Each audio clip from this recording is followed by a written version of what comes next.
the Bennington Show. I'm Ron Bennington. And I am Gail Bennington. I just want to point out to our wonderful announcer, Vito Calisi, you made what I would consider a rookie mistake, son. You know what that was? What?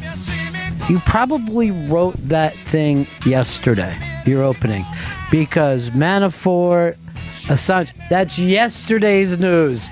Today it's all about Michael Cohen and the fact that we tried to put a Trump Tower in Moscow during the election is all anyone is talking about. News moves quick these days. It does move so fast, and it's always the problem with writing a Trump joke is that he's on to 6 more things before you can deliver it. He's on his way to Argentina right now, and he said something interesting, right? He goes, at some point I'm going to try to slip into the crowd and just disappear into Argentina. I understand that's the way to play the game.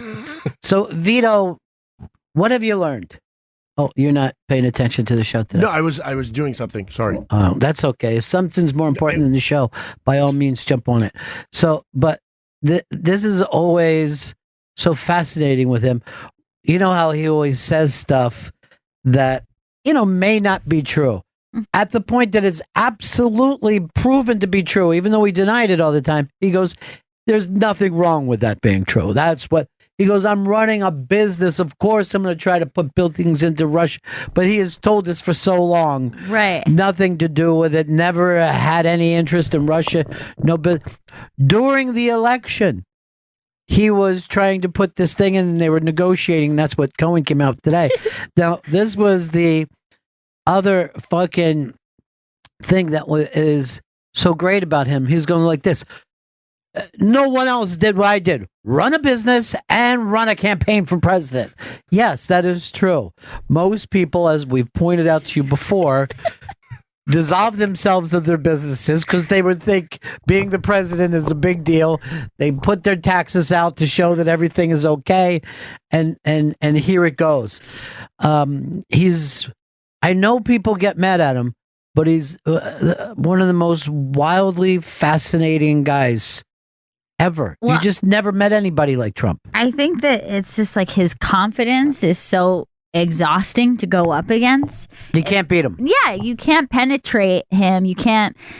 I actually don't think you can really get to him. Although, I guess maybe there are people on his staff. I know that people have said he has a temper and he cracks when he's when he doesn't have to show that he's confident. He can really let things get to him. But it doesn't feel like that from the public's perspective. It just feels like you could tell this dude anything and he would talk his way out of it and just be like, nah. But I think he's like, even if he has a moment of anger, 5 minutes later, he's moved on to something else. Like, I don't know, you know what I mean? Like, if it bothers, I don't think he lets a loss or a setback bother him. Right. He just keeps fucking going. But he said, yes, I'm going to meet with Putin. I'm going to meet with Putin. 5 minutes after the plane took off, he tweeted, I'm not meeting with Putin. Just said you would. I don't know what happened during that fucking takeoff. Maybe everybody was saying, look, this will look really bad if you meet with Putin because you got you're trying to build a hotel and everybody in the world is mad at him over this, shooting back and forth with Yugoslavia. It's like he can't make a good friend. You know what I mean? Like, why don't you also be friends with the guy from France, the guy from Canada? Nope. You know what I mean? You mean the people, like the kind of personalities everyone else has decided are likable? No, not them. They suck. He's so fucking fascinating, man. Like, when you're not exhausted by him, you're just like, there's another thing that Trump does that only really rich people do, and it never dawns on poor people.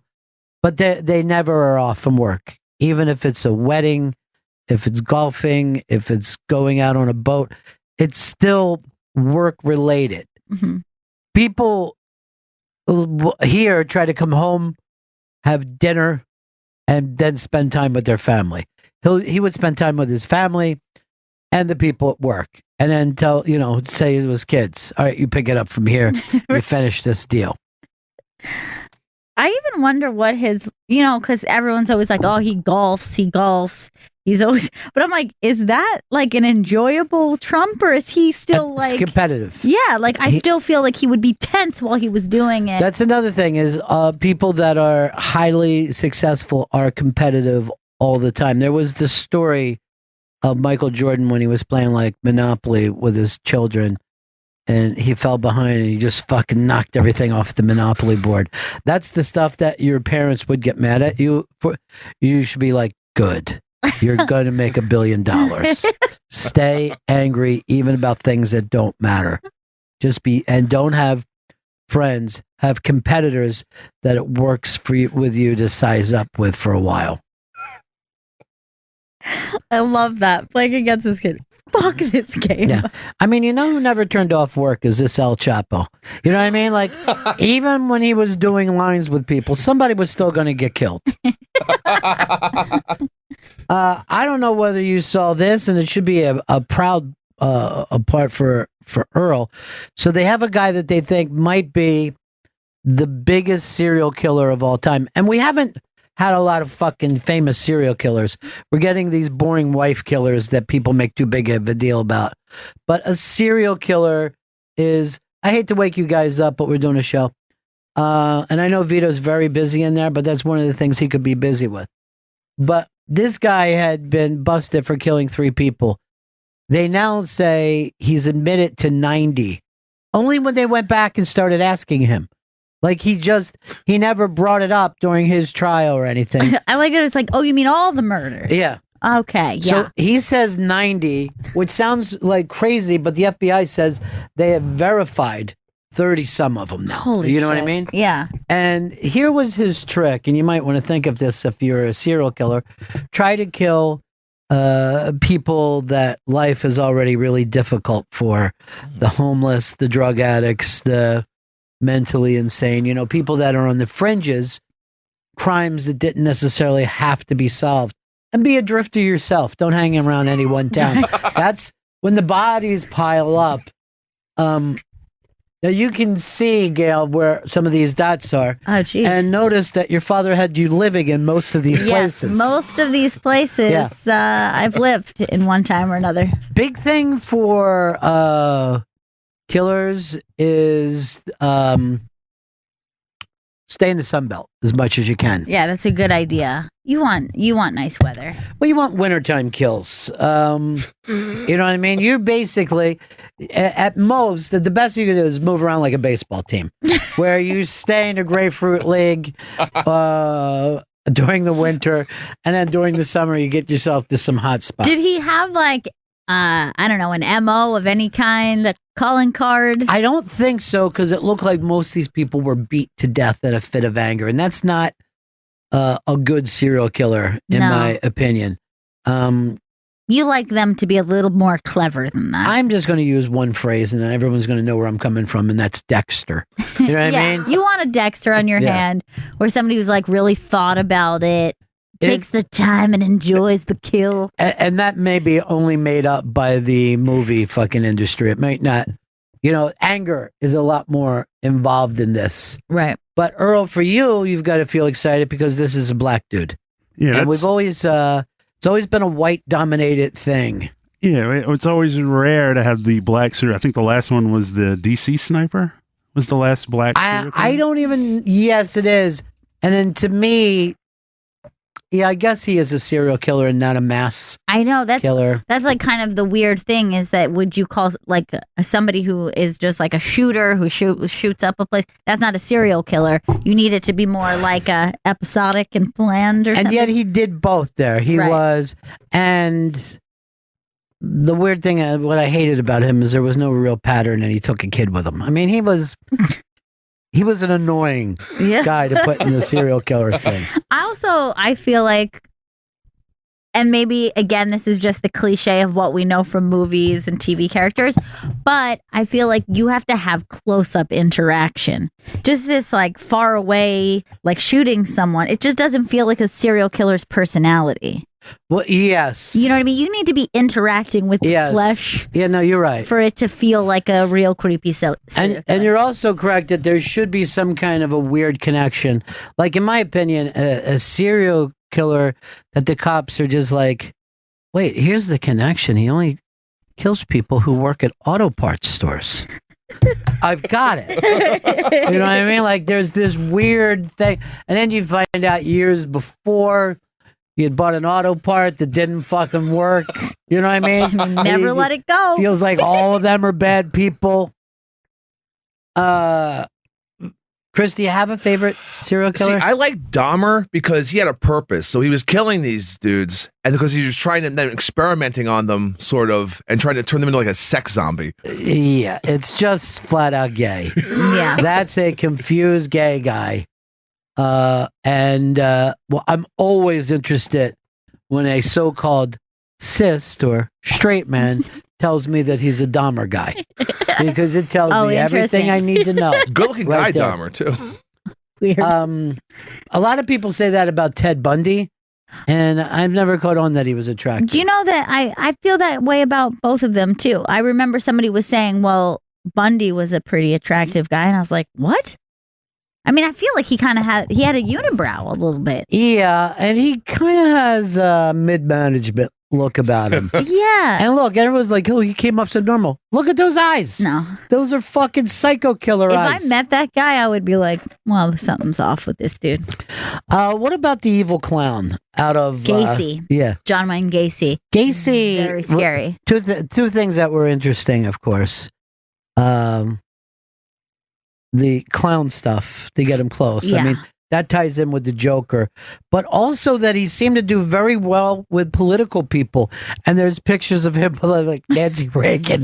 You know what I mean? Like, when you see a picture with a serial killer with Nancy Reagan. Yeah, so he had to. There he's with Carter. Yeah. Carter's wife. So there was no real like party affiliation with him. Right. I think, yeah. I mean, there's a person who obviously could mask how psychotic they are enough to get close to people. Now, that's the weird thing. He has a second life where he's a child killer clown. Now, here's the part that really annoys me about him, though. Is that him with Ronald Reagan? No, that's John Wayne. Yeah. Okay. He just put up John Wayne with Ronald Reagan. And I don't think here's what I hate, though, and despise about the Gacy. Just so messy with his basement, just piling up bodies in his basement. Gross. There's not a lot of thoughtfulness. Again, you want a Dexter, somebody who's meticulous. I'm never going to get a Dexter, but yeah, obviously that's the fucking keynote speaker. If I'm putting together a fucking TED Talk weekend, Dexter would be the guy I would have. Ted Bundy talk. Now, what about, you know which one I've always found really scary is Albert Fish. Fishy. Fish was like, I think also killed children.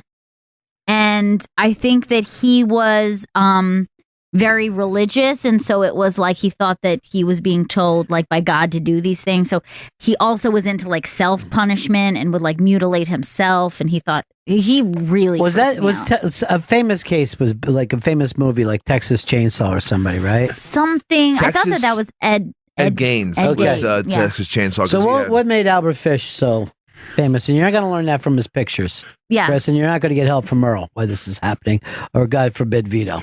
All right, so Albert, he was the werewolf of Wisteria and the Brooklyn Vampire. Oh, cool names. Look at yeah. Brooklyn Vampire, Werewolf of Wisteria, Moon Maniac, and the Boogeyman. All of these really good monikers. Now, here's the problem: child rapist. So that's not great. You know what I mean? Like it's hard to kind of. Can I say something that did work for him though? Derby. Yeah. Good luck. Now, also, though, he did this back before we had the kind of police work that we have now. Yes. So, I mean, this sets up one of those movies that is almost a little more annoying to watch because it's cold, right? It's dank. There's like, it's like raining out and he's running in the streets. Yeah. But that almost makes you think, like, how'd you get caught? It seems like it would be easier to get away with crime, son. How do you get caught? Kind of makes me sad that we don't know all the other serial killers out there back in the day. We didn't. Back in the day, that's what you're fucking using. So that's back in the day, Hal. That was your day or whose day? Back in my day, the late 1800s. There was and it wouldn't be. I guess it was more of a mass murderer, but there was a story about a guy who killed a bunch of nurses, and I was a little kid and picking up bits and pieces of the story, and it was just too fucking horrific. I don't know why people get. Yes, It was Richard Speck. I think you may be right about that. And then later he kind of lived a party life in prison, right? There was like pictures of him enjoying his prison time. I think he got a pair of tits or something. Yeah, he killed 8 nurses.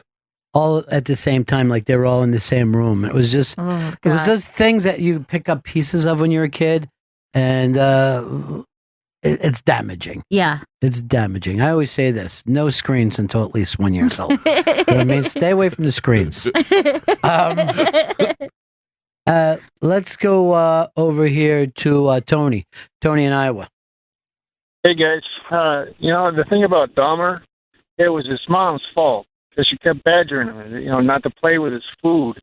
Okay, I love an old joke as much as anyone, but I feel like this is the type of psychological conversation we're in that maybe the FBI would go, oh, there's a lot we can learn from these guys. Yeah, you know what I mean? So too. Like when Chris came up with his back in the day statement. Yeah. Nobody had ever really thought about that before. And how I said a serial killer needs to interact with the flesh. They're like, interesting point. Fascinating. Fascinating. I remember there was a serial killer movie back in the day. And it was the lady from Alien. I think her name was Alien. And she was trying to solve a crime of serial killers.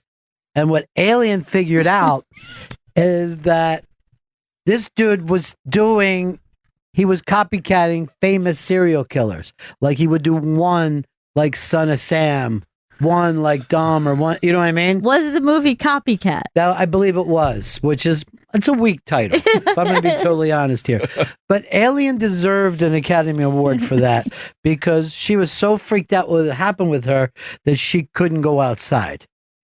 Because she was afraid she was going to be copycat. I don't know if that was it. I don't think they made that. It's just like the second she started going out the door, she's like, oh, fuck, and went back in. So that made it her easy prey. Right. Oh, right. So you're like, he sees that she's agoraphobic. Yeah. She's not going to run. And then, of course, the only way she can beat him is, copycatting herself. Overcoming her agoraphobia. And what she did, she put an alien into his stomach. I think that was it. That worked its way out. I was hoping the way she just was like, I'm going to copycat you. And now the cat becomes the copycat. What? Mike in New Jersey. Yeah, the Green River Killer, Ed Ridgway. He's the champ. He has 49 confirmed kills. This guy is talking about 90, and they're already up to 30 of them. Now, my problem with the Green River is that name. It sounds a little too Creedence Clearwater for me, It sounds like the Green River Killer would be a pretty good fucking band. It's like, they're folksy. Yeah, it's very down homey, isn't it? I always say this about the Green River Killer. Pictured Mumford and Sons, but doing grunge. I think there was a grunge band named Green River. I think they were before Pearl Jam. It was some of the dudes from Mudhoney. I think that's why that's stuck in my Yeah. Now, what was the killer that Patton Oswalt's wife was able to figure out? That was a kind of nutty name, and then she died before the guy got caught, which is kind of fucking crazy. Yes, the Golden State Killer. Right, Golden State. You know who I thought it was the whole time, right? Steph Curry. I said, watch this motherfucker, okay? He's always in the Golden State area, and he's got an unbelievably eye. His hand-eye coordination is phenomenal. Now, the Zodiac Killer, that's another one that's never really been solved. They think they know who it was, but the guy died of natural causes. Wasn't it Ted Cruz's dad? No, I think that was a conspiracy theory that Trump picked up on. Yeah. But the other thing with the Zodiac killer, that he would call the San Francisco thing was Times, was a newspaper, and they would pick up and they would just hear him do this. Zodiac, Zodiac, and they're like, "Who is this? Zodiac?" And they go, "Killer, Zodiac." And they're like, "Look, if you're fucking driving me nuts, man."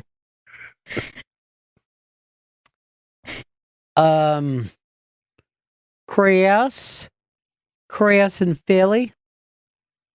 Hey guys, how are you? Good.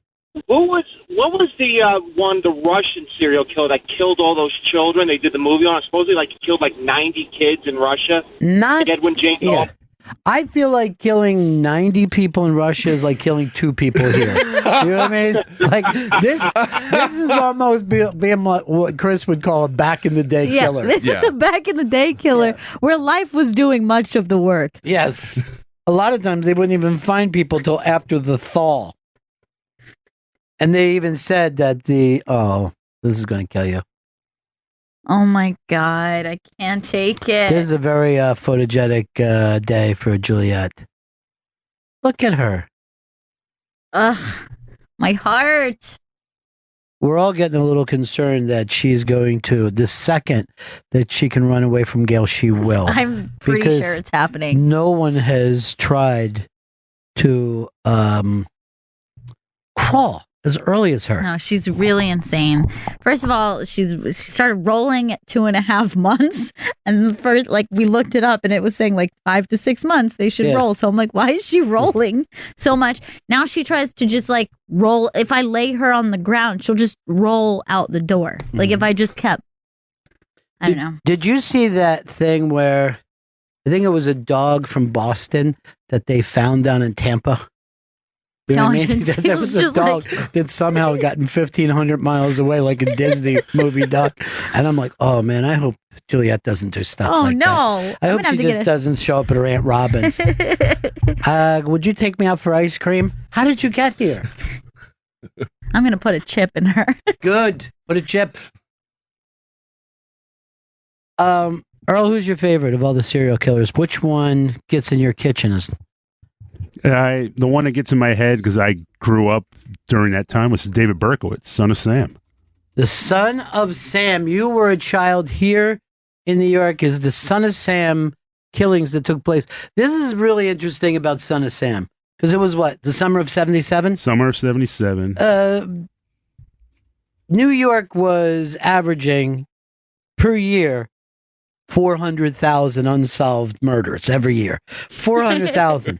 And yet, everyone, because Son of Sam wasn't murdering people because they stepped on his foot or sat in his subway seat or forgot to pay his crack bill, because he was a serial killer going out, it fucking totally freaked out the thing and was making women dye their hair. Yeah. Because was he only shooting blondes at Brown first? hair. Brown? I think he was only shooting brown hair. It was super random too. It wasn't in one particular spot. It was in all different one barrel. Oh yeah, he was covering all the different boroughs. And also, I have talked to people who were on the police force at that time who said, no, they rushed this thing because the mayor said, look, I want somebody in jail for this. I got to calm the city down. So there were people who thought, A, he wasn't the one, they just found a nut, or B, he didn't act alone. He had somebody really kind of moving him along. Yeah, because he thought a dog told him to do it, right? That was the whole idea. A dog did tell him to do it. That's the fucking thing. So that's accomplice one. A dog was fucking in his kitchen every day. So finally he's like, yeah, I'll do it, man. Just stop bringing it up to me all the time. I mean, we've all been badgered like that. I think it would probably take me 2 days before Chris would kill a random person. It's just me demanding and bitching and browbeating and texting. I'm going to do it, Ron. Really? I killed 3 people last night. 3? That's it?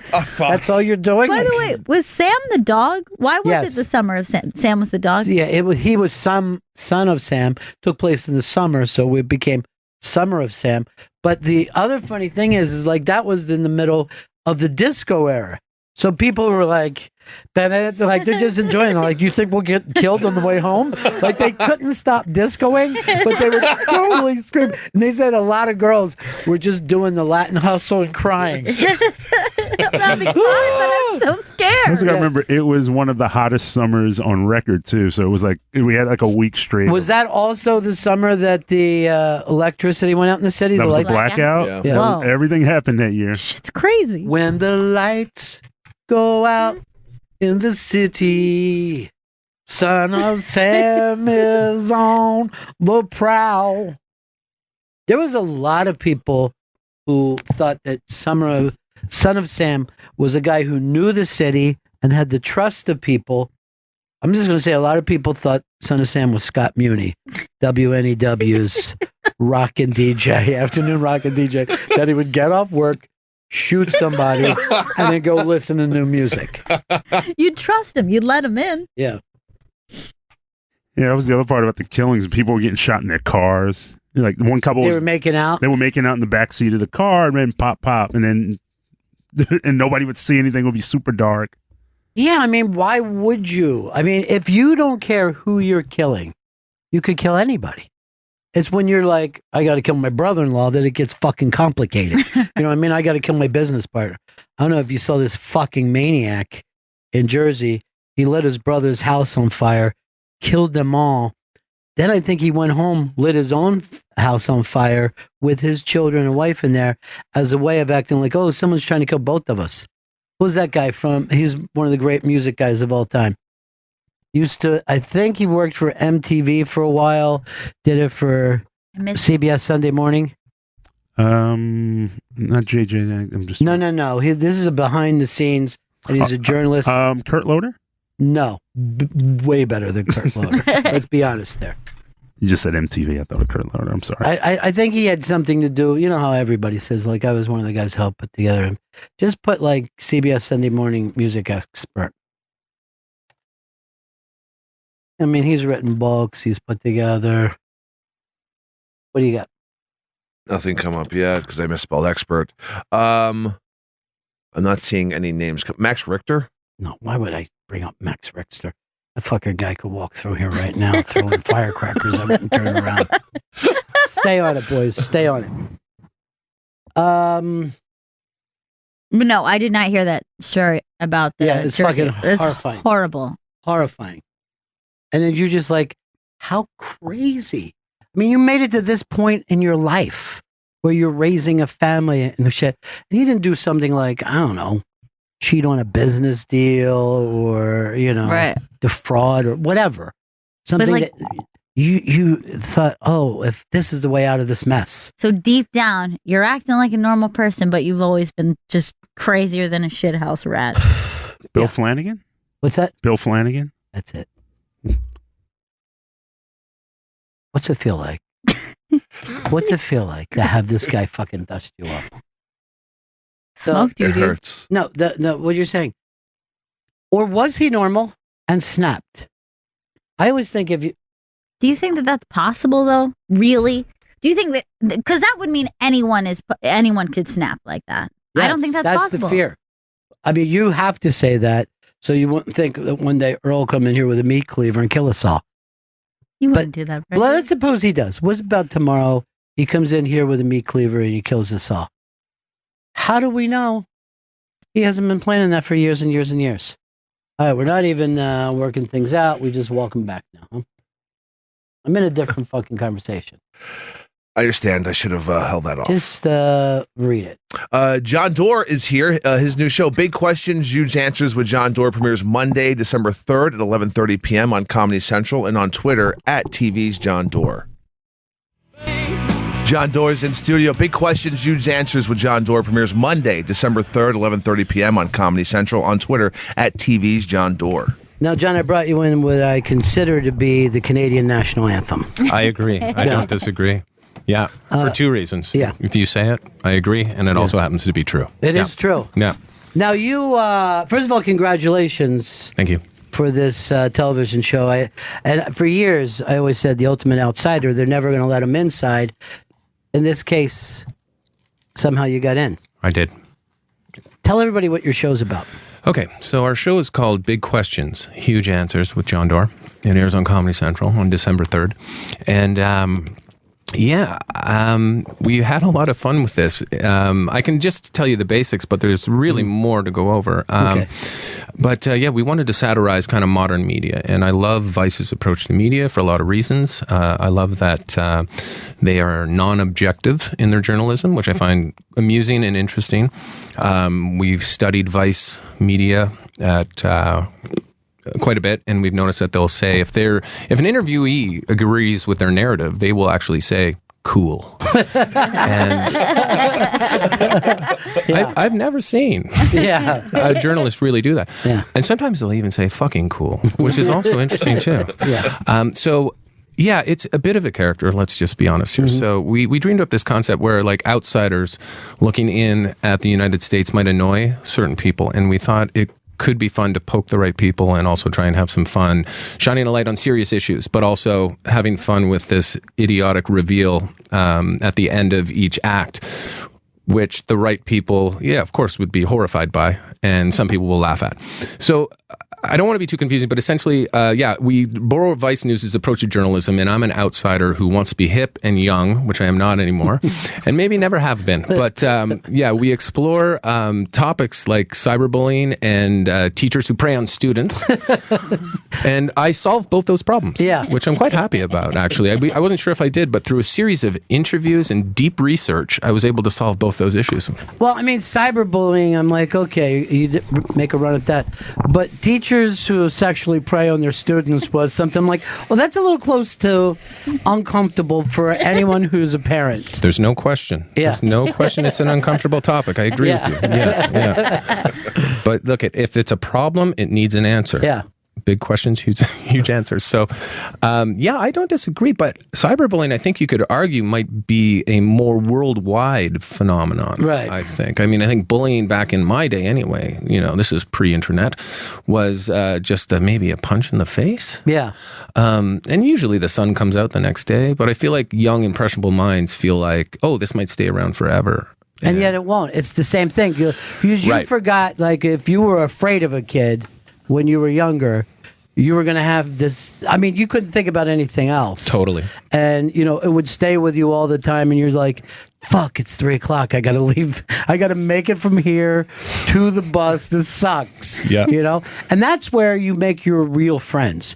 People that are like, if this fucking guy comes around, we're all kicking the shit out of him. And that's the kind of bonds that I don't think the children have today. Yeah. That's a great pack point. mentality.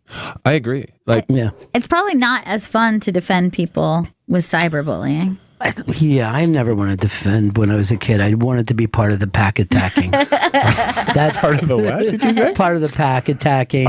I'll tell you this. I think I've told this. I had a buddy whose older sister was overweight, and the kids would throw rocks at her and yell, and he would set his alarm and get down to the bus stop early to throw rocks with the other kids rather than be seen as somebody who was related to her. So sad. No. Yeah. This is the saddest thing. But wait a minute, he was a brother? Yes, he was a blood relation. So he wanted to be in on the bullying. I think I might have to throw rocks with my sister. I would like to think I would do that, but who knows? Because I was a demented kid too. Right. Yeah, who knows who I would have sided with. Oh yeah, the decisions that you make when you're a kid are, pretty horrific. Like a kid weighing that out would be like, well, she is fat. Yeah. So, all you want to do is not be the person in the barrel. That's the fucking thing. Don't be the slowest antelope. You know what I mean? Get out there, move around, live till tomorrow. But I remember having to walk to a bus stop that was like a kilometer away, a mile, less than a mile away. Yeah, 1.6 miles away. 1.6 kilometers away is anyway. I had to walk far because Yanni, I won't say his last name, but he's since been in trouble with the law. Yeah. But he had this gang of guys that were 2 years older than me. That's a lot for like a sixth grader. That's too much. Mm-hmm. So I had to walk to an entirely different bus stop. But I also had to take my sister with me everywhere I went, which was weird. Older sister? Younger. because we were latchkey kids. I had to take her everywhere I went. She was too young to go on her own, and I had a saxophone with me. Yeah. Bad choice for instrument to take on the bus. Target. Slows you down too. Slows you down. Was it the 1940s? Because that would be okay. It was not. Young jazz man. This was mid-80s Ottawa, Ontario, Canada. Yeah. Go Sens. And not a good thing to run with. So if you had your instrument with you and you're being bullied, terrible thing. I mean, you could slide on it down a hill, which was cool. It was double as a toboggan. Yeah. But not a fun thing to run with was a saxophone. But if you ever watch a dystopian fucking movie, right? A sci-fi. It's the same as if you're a child. You know what I mean? You're out of control. There's nobody that can help you, and you kind of make it from one spot to the other. And that was childhood. Yeah. You know? Oh, completely. It's like, it really is like complete anarchy. And you're making decisions in the moment that you've never had to make before. You don't have, there's no hindsight. This is all fresh and new to you. So yeah, it's terrifying. But, part of, so in the special, what we did was, we reminded ourselves, like, I mean, I don't think much has changed really. I think bullying is what it is. It's just bullying. But the one thing that's, I think, undeniably different is you add technology to a culture. It's not like it's the same culture plus technology. It's completely changed the culture, in my opinion. Or Neil Postman's opinion, maybe. I think I borrowed that from him. But anyway, the point is, I think the culture is totally different. Like, I don't think it'll ever go back to what it was before. I'm not really smart enough to talk about these things, but I will say this. I think that cyberbullying, it's not the end result of what ends up online. It's what people think who aren't developed yet. Because I feel like people are really thinking like, oh, the whole world is looking at this post because it is the worldwide. Right. So social media, I think people worry too much and it gets in their heads as young people. So that's why we wanted to end it. And we did. Here's the thing though, having people know you when you're a kid, you in a small town is no different than being a Kardashian. You know what I mean? Like you literally famous in your neighborhood is fucking as famous as you can see in the world. So that thing, if you get known as the kid who shits his pants or something, there's no way out unless your parents are smart enough to move you to a new town where you could dress differently. So a small town guy who shits his pants is forever shitty pants. Yeah. If my kids came to me and said, I shit my pants, I would go, all right, we're going to look around. Earl Douglas. Unbelievable. Yeah. Welcome back. This is crazy. What are you doing, Earl? You walking in the middle? You want to take a picture of with your phone? That's why you came in during the interview. Me. This is the problem. See the on air? Go sit next to him and be part of the show, Earl. Before you arrived, you were talking about serial killers, so that really scared me. Coming up from behind me. Yeah. Oh no, that's right. See, now being a fan is the worst. Like I was terrified about this all day, but being a fan and then sitting here and all this happens. Hi, John, Earl. Oh, how are you doing, man? Welcome back. So this is pretty freaking cool. Yeah. Well, that's very cool of you to say that. Bro, I mean it 100%. Yeah. And I see no reason why you would like this because you're a very funny man. You have your own funny ideas. You don't need us at all in your life. You also have a supremely cool girlfriend. You guys still together? No. That's over. Okay, so that was awkward. No, not at all. I'll tell you why. We're very close, and I'll support her forever, and the same thing. Yeah. I don't know. You know what I mean? I don't know. I know. You know what? You're right. I know how breakups go.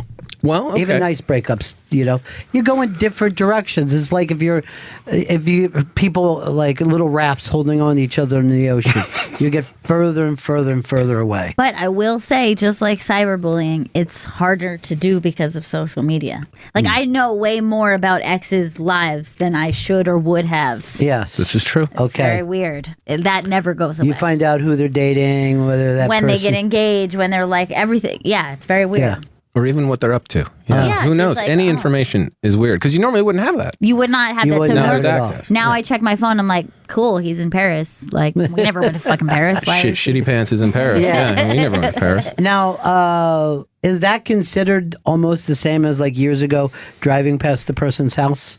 No, because it's like the house is driving past me. Like I don't want to see it. So you can't get out of it. Yeah, like I'm not that interested. But there are also social norms. Like if I were to unfriend or delete from then you're making too big of a statement. That's a statement. Yeah, and like it's not, if you can have a breakup that isn't that bad, you stay kind of in each other's universe, but you kind of wish you didn't. Oh, that's weird. Okay. I mean. So, but why would defriending, like if you do break up, is it just because you're attempting to stay friends or friendly or civil, right? Civil, yeah, gotcha. Okay. Exactly. So then the idea of unfollowing them means that you're dead to me. What if they unfollowed you? And you don't want to send that. Though? I would say like, Jesus, it's not that big of a deal. Like I didn't think that we had a bad breakup. It's no win for anybody. Yeah, I don't think it's a good situation. It's like if you want to act like everything is cool, you're going to have to continue to be reminded of that person all the time. Well, that's the thing. I think you do have to admit that things have changed, and you have to. I mean, if you're going to maintain some sort of friendship, and I've been able to do that, with. Can I say? I was about to say my original girlfriend, my first girlfriend. Yeah, my original girlfriend. We're still friends to this day. Wait, she was your first girlfriend? No. Oh, okay. No. That'd be very incel. That'd be really weird. Yeah. But do you guys talk and everything's cool? Yeah, totally. We stay in touch, and she's got some fun stuff coming down the pipe soon. So, is that right? Yeah, I think you'll be happy. Okay. Yeah, she'll pay a visit, but I think there's a comedy special. Is that right? I'll leave it at that. But I think you'll like to get your eyes on it. What if she does come in here and goes like, he's such a dick. Right? She goes, best thing ever happened to me. That's the other thing is like, don't you hate to see people working too hard at making a great life after they broke up with you? You know what I mean? Yeah, like suddenly they're on some health regime and they're traveling and they're loving life. I've ever had a breakup that didn't result in the person losing a bunch of weight and getting really fit afterwards. Yeah. Every time. But aren't you in a weird way happy? Like I would be thrilled if like my ex was happy and out there because it means, oh, good, I don't have to deal. I don't know. I would be thrilled. There's pressure that's relieved, but it is kind of a funny thing. But Gail, you got to remember, he's a Canadian. He wants good things for other people. That's different than us. That's really different. But if you think about it, it makes your life easier too. Like if people have moved on and are getting healthy and trying to be happy, then it really does make your life easier because then you don't have that person constantly in your life going, why? Like they're moving on, which is totally important if that's what you want. But I want them to move on with pills and alcohol. You know what I mean? I want them. Feel some pain. Don't feel like you got this fucking anvil off your neck. I had a situation a few years ago where a friend of mine was getting married and she was like not giving everyone +1s. And she gave me a +1 and she also invited my ex-boyfriend but didn't give him one. Oh, boy. And I was like, you can't do that. That's to weird. Me because I can't feel the pressure of him not having a date with him. I need him like taken care of so there's not awkwardness. Or they gave him a +2. Brought 2 chicks. It was great. That make you happy? By the way, Earl is very famous for responding to a wedding invitation with a +2. And it was Eddie Trunk. Yes. And he and then we called Earl +2 forever. What did you brought a couple that you were having sex with, right? No, what happened was I couldn't get a ride to the wedding. Okay. That was I could not get a ride. The other person, she really wanted to go. Okay. But she didn't want to be seen with you. What was person 3 then? That was her boyfriend, and he had the ride. Okay, so he had a car. He had a car. By the way, this is a particularly New York City problem. Right. Okay. Yeah. So wait a minute. But sorry. So you were going with the girl, but it was no. Oh, I didn't want to go at all. To be quite honest. Ouch. Now I totally understand. Great guy. I love Eddie, but I mean, I just didn't want to go to his wedding. No, I love Eddie. Like Eddie's my boy forever. What did Eddie ever do? What did Eddie do to you that made you so mad? No, nothing. Okay. Zero. Fair enough. I'm just had this thing against weddings. So you had to bring 3 people. So I asked him, like, hey, I got this. I basically explained the situation. Eddie thought it was hilarious. None of that's true. Everything that you're saying right now. I've gone for years with you screaming at him. I wasn't screaming at him. Can we get a plug in instead of making this all about Earl? Big Questions, Huge Answers with John Doerr premieres Monday, December 3rd, 11:30 p.m. on Comedy Central and on Twitter at TV's John Doerr. I saw the first episode. It's fucking hilarious. Oh, wow. Thanks. And these are all, everybody's real. These are real kids. So the kids are basically talking about what they would sexually enjoy in a teacher, talking about what they want them to look like. Would they be attracted to? Yeah, what they would be attracted to. And then he has some people come out and they judge. They judge whether on that person's sexuality.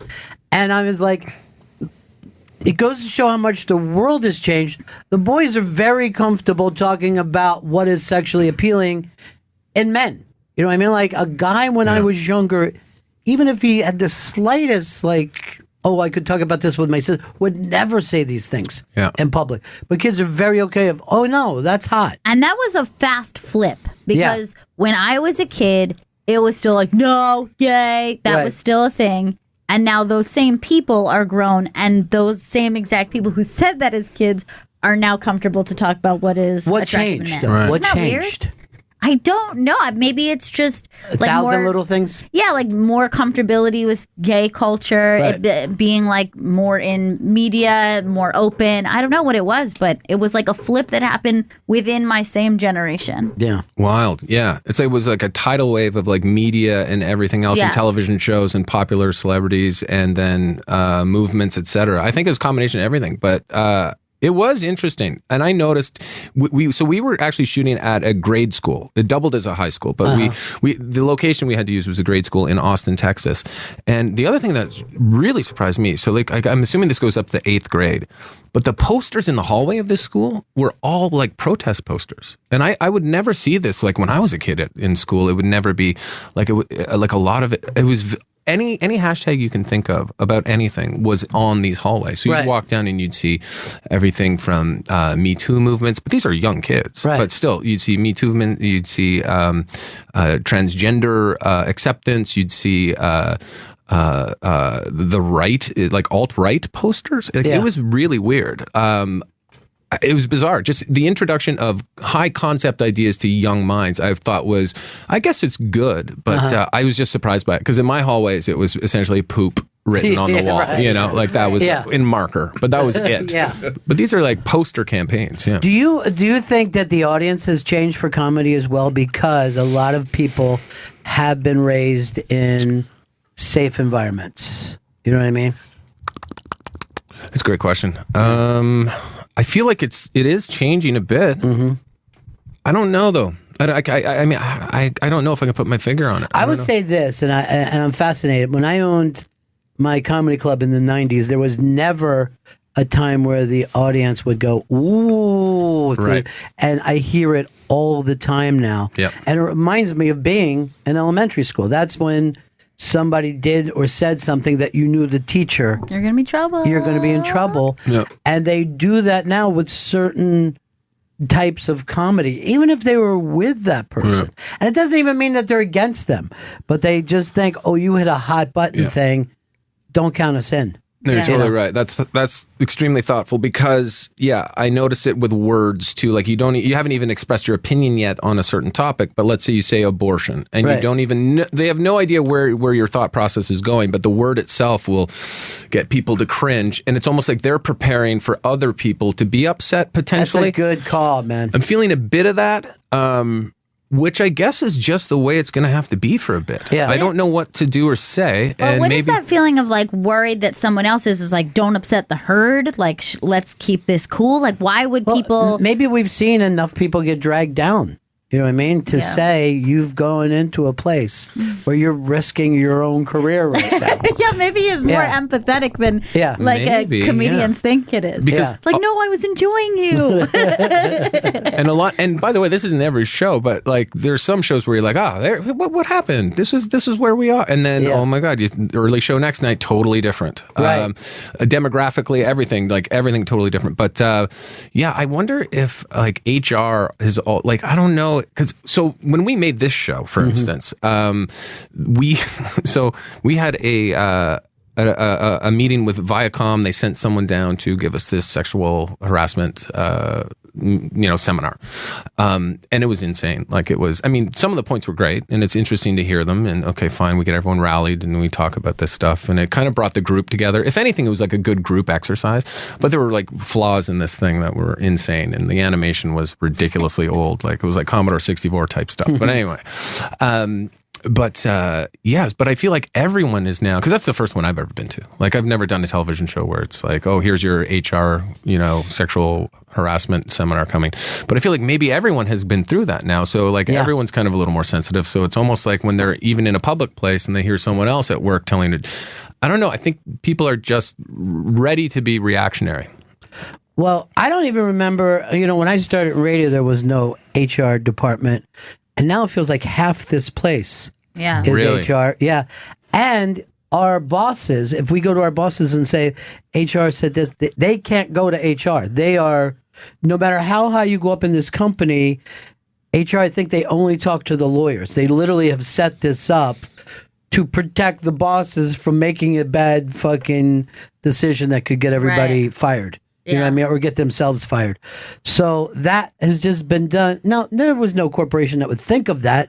It's because life has gone so fucking weird that they now have to make sure everybody's okay all the time. Yeah. I worked at a company that, and I will not give names, but I feel like it could have used that because like the HR person was like someone who drank the Kool-Aid. Right. Yeah. And so like there were instances where people came to HR to go, hey, I'm going through this thing with my quality of life, working here, stressful things. And then that person went and told bosses and people higher up and executives, and those people got fired. It was like you were working for New Media where they had that person in the case, but no one probably brought that case up. Exactly. And it is, I mean, you don't want people working 500 hours a fucking week. And all that shit does make sense, but then it gets down to every single tiny thing that could happen in a company. What other topics are you going, have you already shot for your... Well, here's the thing. That's what we've shot. So this is a special... Oh, really? Yeah, well, with hopes of it going to...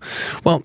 Yeah, with hopes of it going to series. So we pitched it as a pilot, and Comedy Central came back and said, we really like this idea. Why don't we take more money out of our specials budget so that way it's guaranteed to air and you can do 2 episodes, and we'll let the public judge it that way. So, of course, that's what we're doing. We'll see what happens. So we're waiting. Yeah, well, it's hilarious. Oh, it's really, really funny, awesome. And it's also a place where people are afraid to go now. With them, like you're literally going to a place where most of the times people would stay away from these things. Well, okay, yeah. I mean, it feels that way a little bit, but also I think we're shining a light on real problems. Like I think we treat the victims properly. And I think shining a light on real problems is what we don't do. We don't do that anymore. You know what I mean? Like we just, I mean, if you look up at, we got 3 TVs going, all different news. I guarantee you none of them are talking about anything that'll matter tomorrow. You know what I mean? They won't do it. Yeah. And they're all doing the same stories all the time. Like we all get that cyberbullying is bad. Is anything going to change with it? Is there a plan? Which particularly, and I don't want to give anything away, but when you're able to confront someone who was doing that, it's like the most perfect personification of it that I thought puts a lot a perspective. You can give that away, by the way. Troll. So yes, you confront a troll, you bait a troll, and then you confront that person. And he's so perfectly what you would imagine it to be like that. I actually was starting to go like, is this set up? Is it a character or is this a real dude? Because he's adorably confused. Yes. But so much conviction. Like he really believes his philosophical outlook on life really is, hey, if I'm not doing this, then the weak take over. Where I'm trying to provide balance to this universe. Right. He believes that. He's providing a service. And there is some truth that you, let's say when you were a kid and you were the funny kid, right? You had to learn how to tease the tougher kids. Yeah. There's certain ways to do it. And that's street smart. When I bring up streets with people, they're like, well, I can't fight. I go, that's one fucking thing. Yeah. You fight when you can win. That's the time to fight. There's other times to jump a fence, other times to bullshit people, other time to call your brother to fucking, whatever it takes. But you're problem solving. Yeah, that's exactly what it is. I agree. And I also think my mom gave me brilliant advice once because I was being bullied by this. This is when I was really young, bullied by this kid across the street. And I remember my mom saying, because I think there's a little bit of responsibility too that, the victims need to own, which is occasionally it's like, you know what? Laugh it off. It's not a big deal. With certain situations, because I remember being bullied by this guy. I remember my mom just saying, why don't you laugh it off? Like, go tell him it doesn't bother you and just laugh. And I took it so literally. I did exactly what she said. And I remember disarming him and feeling good. Like, there's a little bit of like, these bullies aren't going away because I don't think bullying, I really don't know what we're going to do about it. Like, it is what it is. It's just unfortunate that people feel the way they do when it's out there online, but they're really not going anywhere. So, you might. If you were to break it down, most people bully from a fearful place. Absolutely. As it is, like they don't want to be the one picked on or whatever. Chris, we're trying to promote this fucking show. I apologize. And you're like, this is a good show I'm listening to. But we're here for promotions. He hasn't stopped in any other time in history. I've been terrified. I've been listening. Why would you even say that? Well, Why would you say I've been listening. That's why. Otherwise, I would have been here. Big Questions, Huge Answers with John Doerr premieres Monday, December 3rd, 11:30 p.m. on Comedy Central and on Twitter at TV's John Doerr. I called in once. Years ago. Really? Yeah, years ago. What was the topic?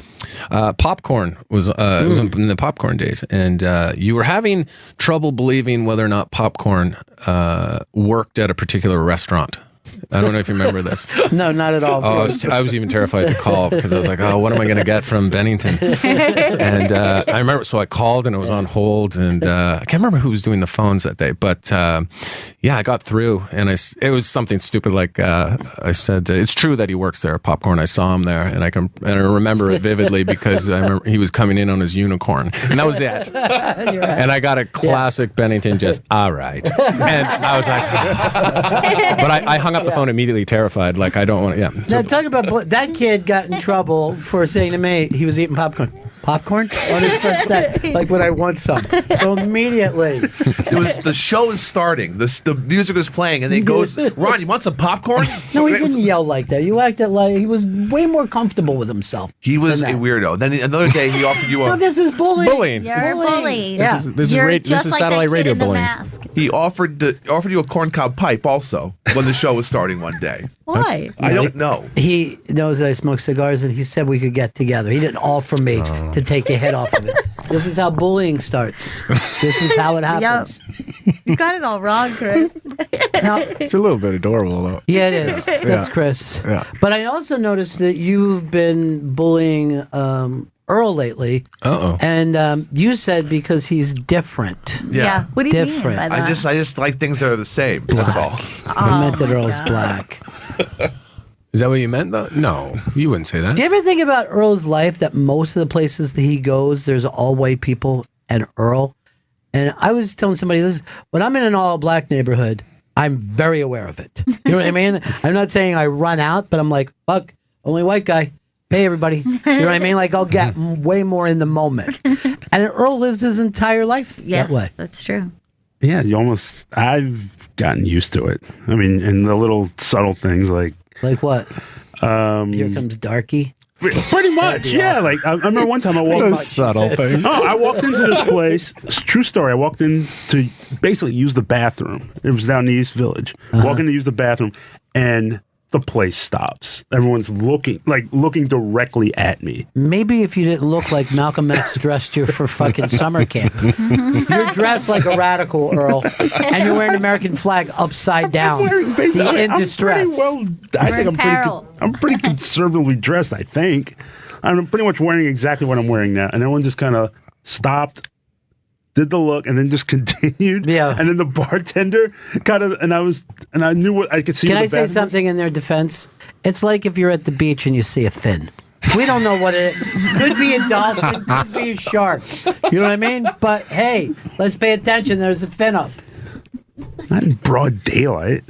Yes, that's There's where shark most attacks shark in broad attacks daylight. take. Yeah. No, I mean, I was walking. It wasn't like nighttime trying to rob the joint. I was like, it was a broad daylight.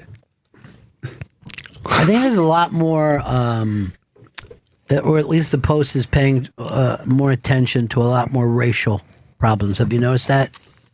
Whether it's a robbery or whatever, it's almost like a daily thing where we didn't have that like 4 or 5 years ago.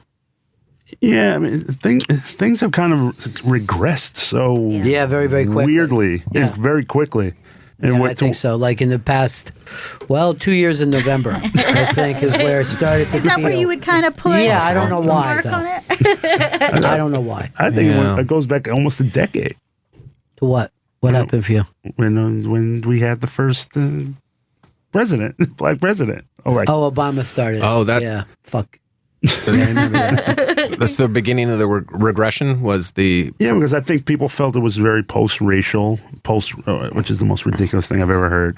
And then it was like, well, we got a black president, So it made people too comfortable. You're saying it made left-leaning people too comfortable. It just made. I think it made everyone comfortable. I think is what this always brings out racism: a black president and a black quarterback. Two things that make people quicker to racist statements. Yeah, but totally true. Mm-hmm. I can't tell the story. I just realized it's not my story. Yeah. But I agree with you. It has to do with a friend's father. Yes. And a particular quarterback. Yeah. And it's exactly what you're talking about. Yeah. Yeah. I remember when because people act like racism is only the South, but the fucking North was always crazy racist. God. And when I was moving from Philadelphia to Tampa, a guy said to me I couldn't live in a city with a black quarterback. And then 3 years later, they had a black quarterback for the next 25 years. So who made a fucking good decision? That's what I'm saying. At the end of this, I just want to say I made a good, solid travel decision. Please, Chris, big fucking show. I understand. Don't sound like you have a gun to your head, but make it sound like, man, I can't wait to talk about this show. Can you do it with a smile? Yeah. Big question. Hear that. Big questions, huge answers with John Doerr. It airs Monday, December 3rd, 11:30 p.m. on Comedy Central, and on Twitter you can follow him at TV's John Doerr. That was great. Now, Earl, I'm also going to say this because I think it has to do with nationalism. We bring him in, playing that tune today. Why didn't WNEW play the greatest Canadian band of all time? What was that about? This is a band that would play stadiums in Canada and along the border where they can pick up Canadian radio. But once you got down to anywhere in this country, no airplay ever. Tragically Hip played our green room. They did an in-studio thing with us. Yes, the green room. That's what he's bragging about. No, but they did fucking couches. No, rather than do an interview, they're like, "Hey, can we play?" And we're like, "Hey, we'll." Why didn't they become a big hit in this country? I have no idea because I saw them here at Irving Plaza and they crushed. Yeah, they're fucking absolutely great band. Crushed, and they were happy. When we had them on, they were like, "So we never get to play like really small places anymore because." We're good everywhere, but here. It's like we play, they played, what's the Sky Dome in Toronto and playing in huge stadiums and arenas. And they're like, it's kind of cool to do club dates. And I'm like, how? Because you guys are fantastic. Multiple nights in a row. In a weird way, though, it's kind of the greatest thing for a fan of that band. Like, if you're a fan of the Tragically Hip and you're from Canada and you grew up on them and they're part of your DNA from high school. And I remember every album that came out from every relationship I was in, from every friendship. It's polka dotted my whole life with memories. But to be able to go to Los Angeles where their popularity severely diminishes and then see them perform in a completely different environment. Like, how often do you get a band like that sells out arenas in Canada, but you can go see them in the States with 1,000 people? It's great. Right. Yeah, in a weird way. Yeah. Yeah, it is. It is a weird thing that just goes to show you, like, how influenced people are by mass media. You know what I mean? Mm-hmm. Like, you have to be played on a radio for people to go, oh, this is good. You know what I mean? Like for the majority of the people. And a lot of times it's just playing records over and over till they're like, yeah, I do like this. I thought I didn't for 2 months, but now I like it very much. What's another band? Is there any other, like, I'm trying to think of a band that would sell out multiple nights in a row, by the way, like 3 nights in a row in Toronto at the Air Canada Centre. Like, that's massive. That's your huge arena. Right. And then go to anywhere else in the world and they're doing maybe 2,000 people. I'm trying to think of any other band that does that. Maybe a couple of British bands. I don't know. There are. What's the band that only had the one fucking John Hughes hit? Here? Simple Minds. Simple Minds Right. still play giant places everywhere in Europe. Come over here and they're like, "Can we sell out a club?" And they'll come into the room and people be like, "Hey, hey, hey!" Yeah, that is a cover song we did. Thank you. Yeah, the Ramones would play stadiums in South America, and then they would play. They couldn't sell at CBGB's here. Yeah, they would play CB's and Stone Pony in Jersey. I don't know if That's they were interesting. really big anywhere. Anyone could sell out fucking stadiums in South America. It's a well-known fact. Those Why is people, it easier just because it's... they don't. They want to be out every night. The greatest thing is when I forget where it was. It's in Argentina, I think, at a stadium. AC/DC is playing there, and it was a few years ago.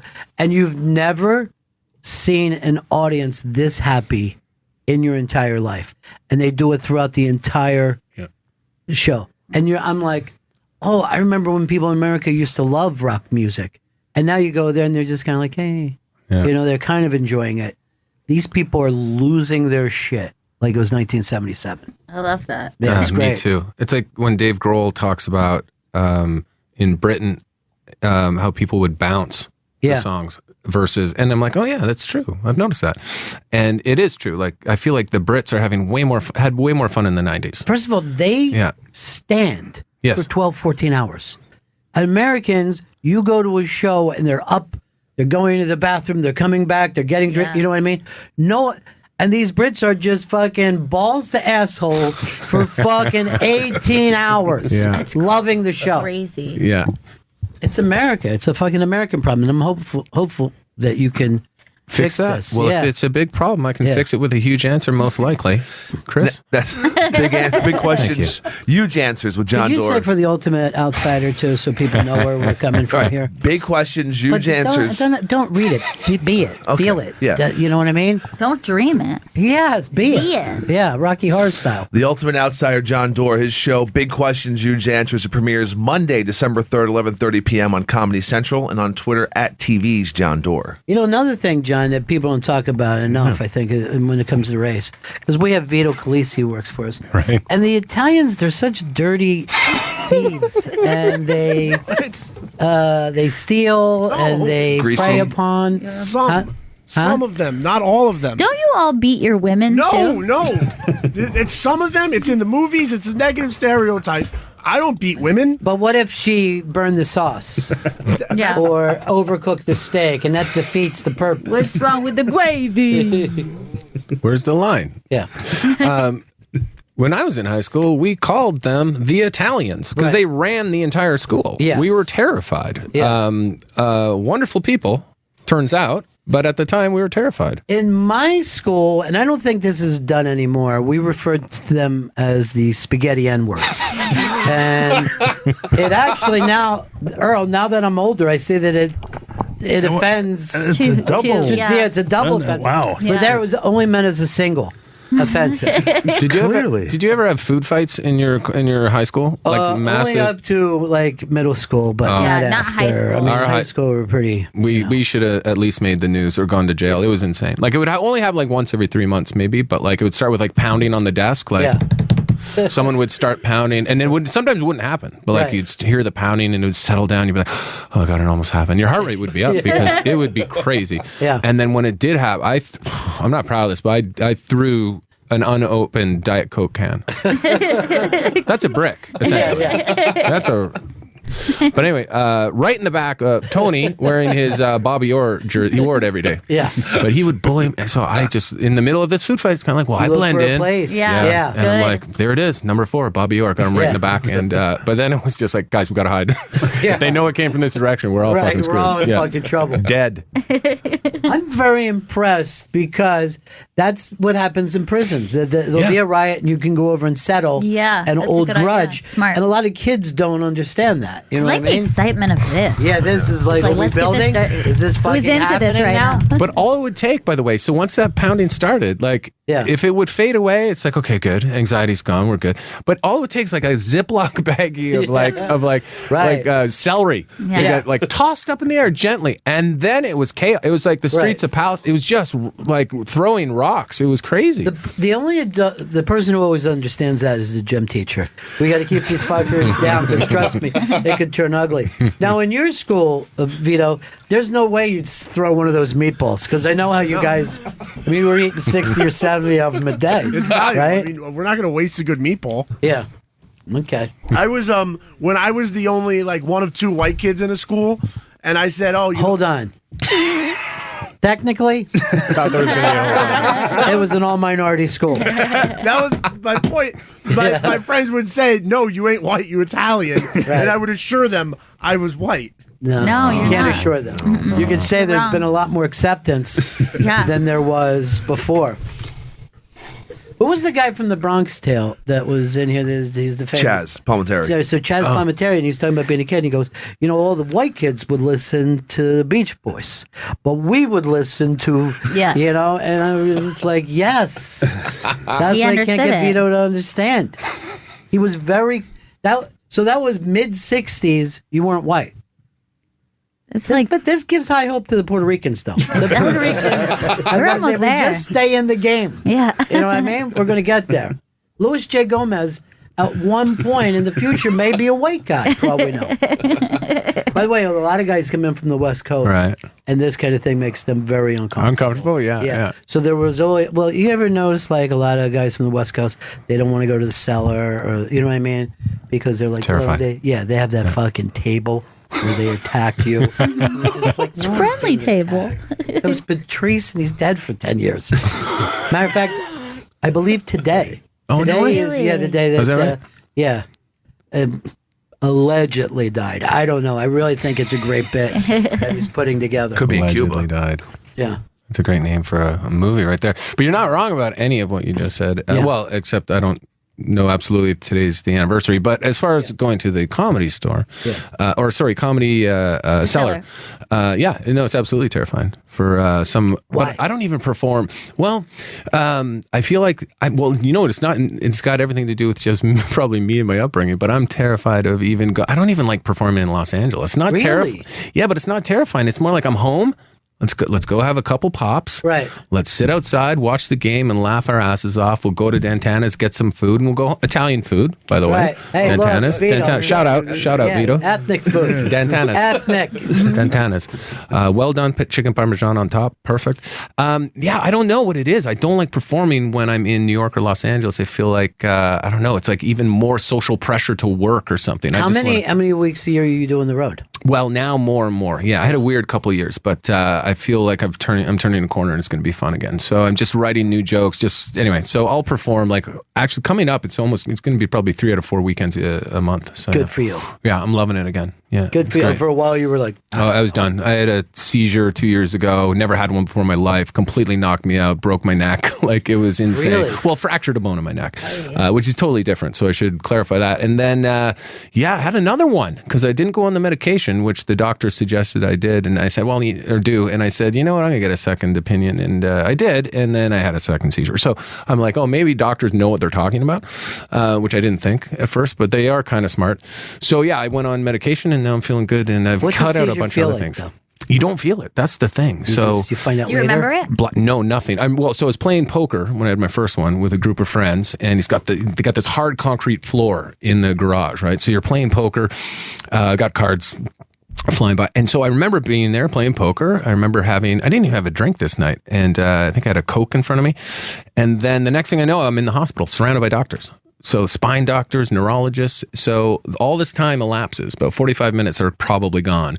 And you don't know what's happened. You wake up and they tell you, you've had a seizure. This is what they described happened. I'm like, well, I had no idea. And then, but you're slowly coming to. And they spike you with Dilaudid. And that's pretty good. That'll slow it down. Yeah. Yeah. And then you're talking nonsense for a while. And it's pretty... I'm not saying it's worth having the seizure, but it's close. Like it's there. It's on the verge. But... Yeah, and then you spend 4 days in hospital while they do exams and figure out what the hell's going on in your head and why your neck's fractured. And but it does take you out of the game for like 4.5 months. Yeah, and then your back is destroyed, and then you're like, oh, maybe I should ease this pain a little bit. And then you get into other things, and then you decide, you know what, I don't want these things. And so it's been a while now, and I feel good. Yeah, but anyway, whatever. I will say this about Dilaudid. You will go like this. Oh, so this is the way life is supposed to feel. You know what I mean? Like, this is it. Yeah. That's why I don't understand non-drug addicts. Yeah, I know. You know what I mean? Because, like, you got that feeling and you were too stupid to go, this is the best feeling a mortal could have. It's almost like like if you know you're going to be in hospital for 4 days, and that's what they told me, you're probably here 3 or 4 days. Your only goal really is to because it's not even a hospital, it's like a safe injection site at that point, in a way, because you're hooked up to a heart monitor, you're surrounded by doctors, there's nurses everywhere. Like you're probably the best place super safe. It's probably as safe as you're going to get. So it's maximize your intake. It really is, and. The friends that were visiting me in the hospital were just like, yeah, you were insane. You were telling the doctors about all the drugs you wanted. Like, I'm just like, I might have trouble sleeping. I don't know if you have any Xanax, but I mean, if you don't have Xanax, I mean, Klonopin's fine. But anyway, but I feel like I may have to sleep tonight. Yeah. And like, anyway, just you're insane. You know, you're an insane person who's had a head injury and you're now taking drugs and you're dealing with people. Yeah. Didn't call my parents for 2 days. Left. I'm like, well, why bother them? I'm in the hospital. I'm fine. I'll talk to them when I'm out of the hospital. They lose their minds. Yeah. Yeah. So anyway, how did we get into seizure? Well, we wanted to get to the bottom of everything. Dude, it was so great to meet you. Ron, thank you. Stop in and see. I know you don't come to the East to. Coast much, right?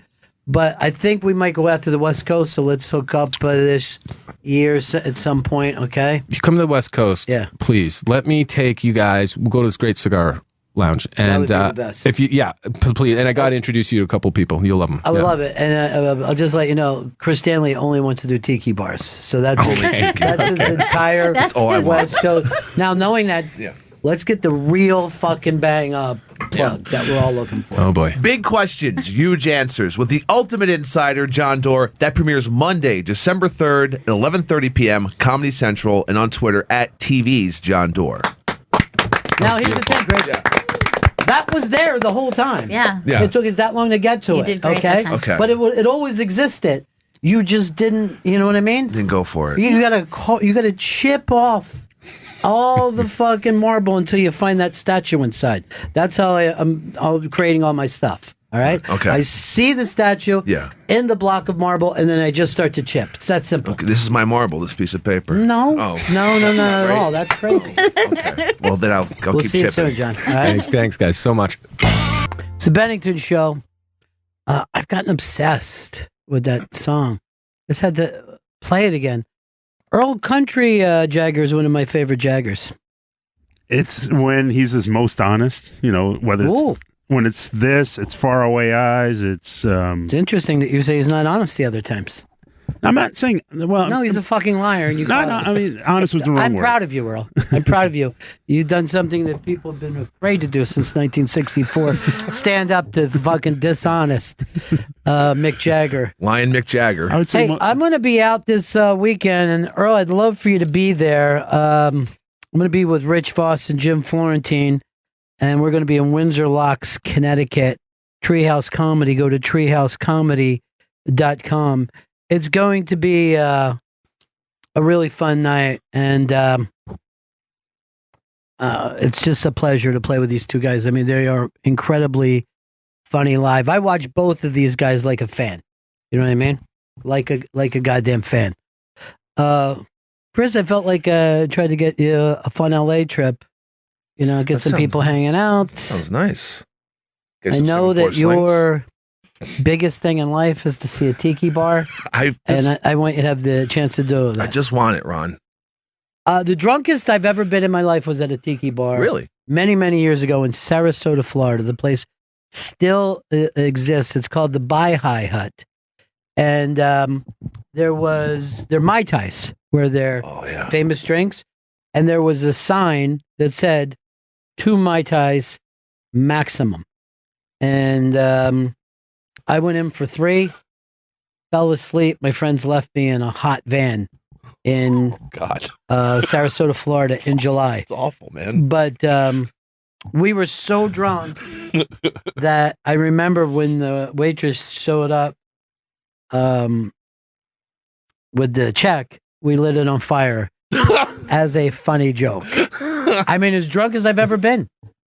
Were they giant Mai Tais or just ridiculously strong Mai Tais? Both. Okay. Both. They were big, but they were incredibly strong. And I'll say this, tasty. I know a lot of people don't go through boat drinks, but I'm like, this is candy sweet, but literally went straight into blackout time.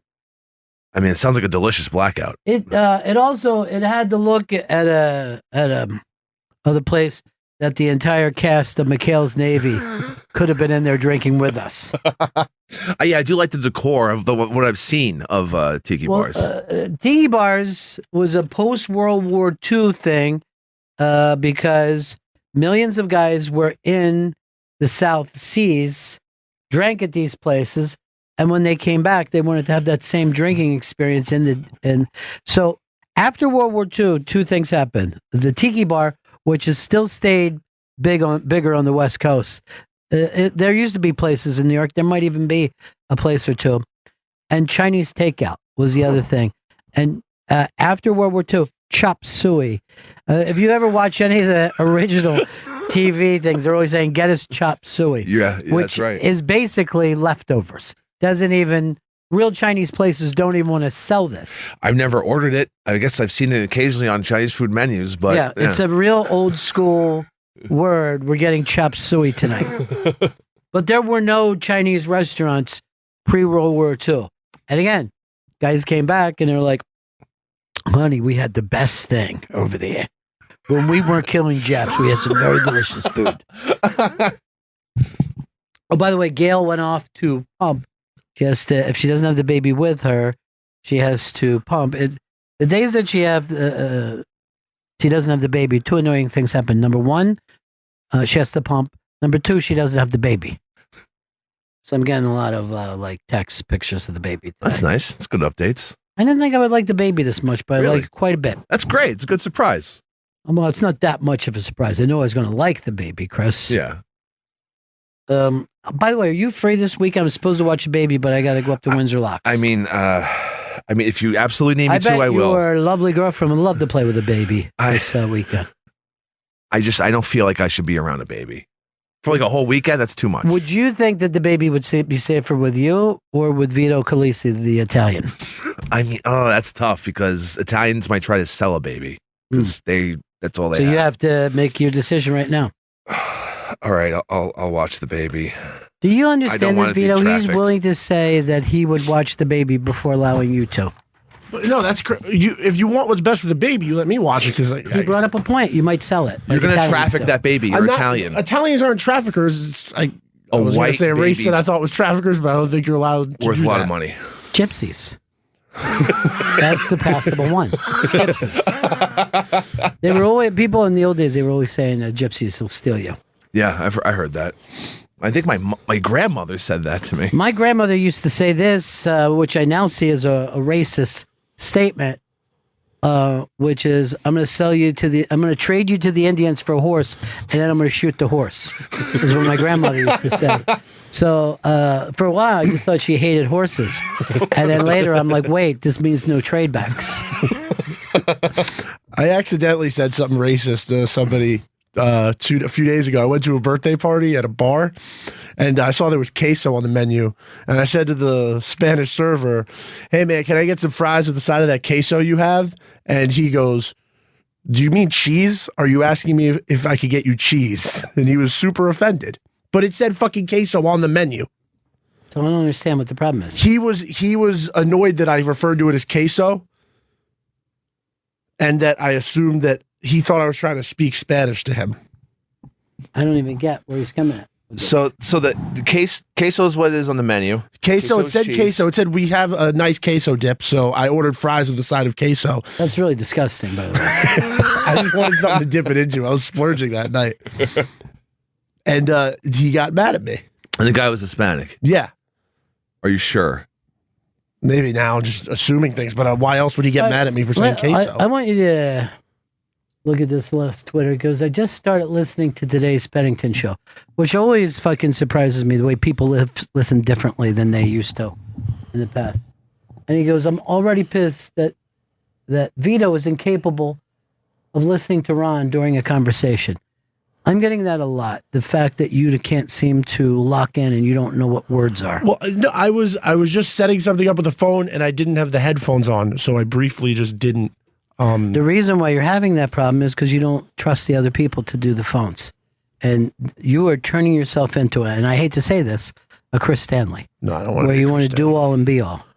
I'll never forget at the Thanksgiving show when we were coming in by car, Chris, who's supposed to be the executive producer, was up to meet us at the car. And I'm like, what are you doing here, dude? Don't you have somebody to send? And I remember you saying they would fuck it up. Yes. And not only did you have the interns here, but all the other great interns from our past. Yeah. Why are you incapable of listening? I can listen. I just didn't have the headphones on. I fucked up by not having the headphones in. That would have solved everything, and I would have heard you. I don't know. Were you surprised that Jesse Ventura is a member of the Mongol Motorcycle Club and also went there to defend the Mongols? I was shocked. I didn't know he had those leathers. I know him as a wrestler, so I'm not shocked by anything that he does. He was the first celebrity alien guy, right?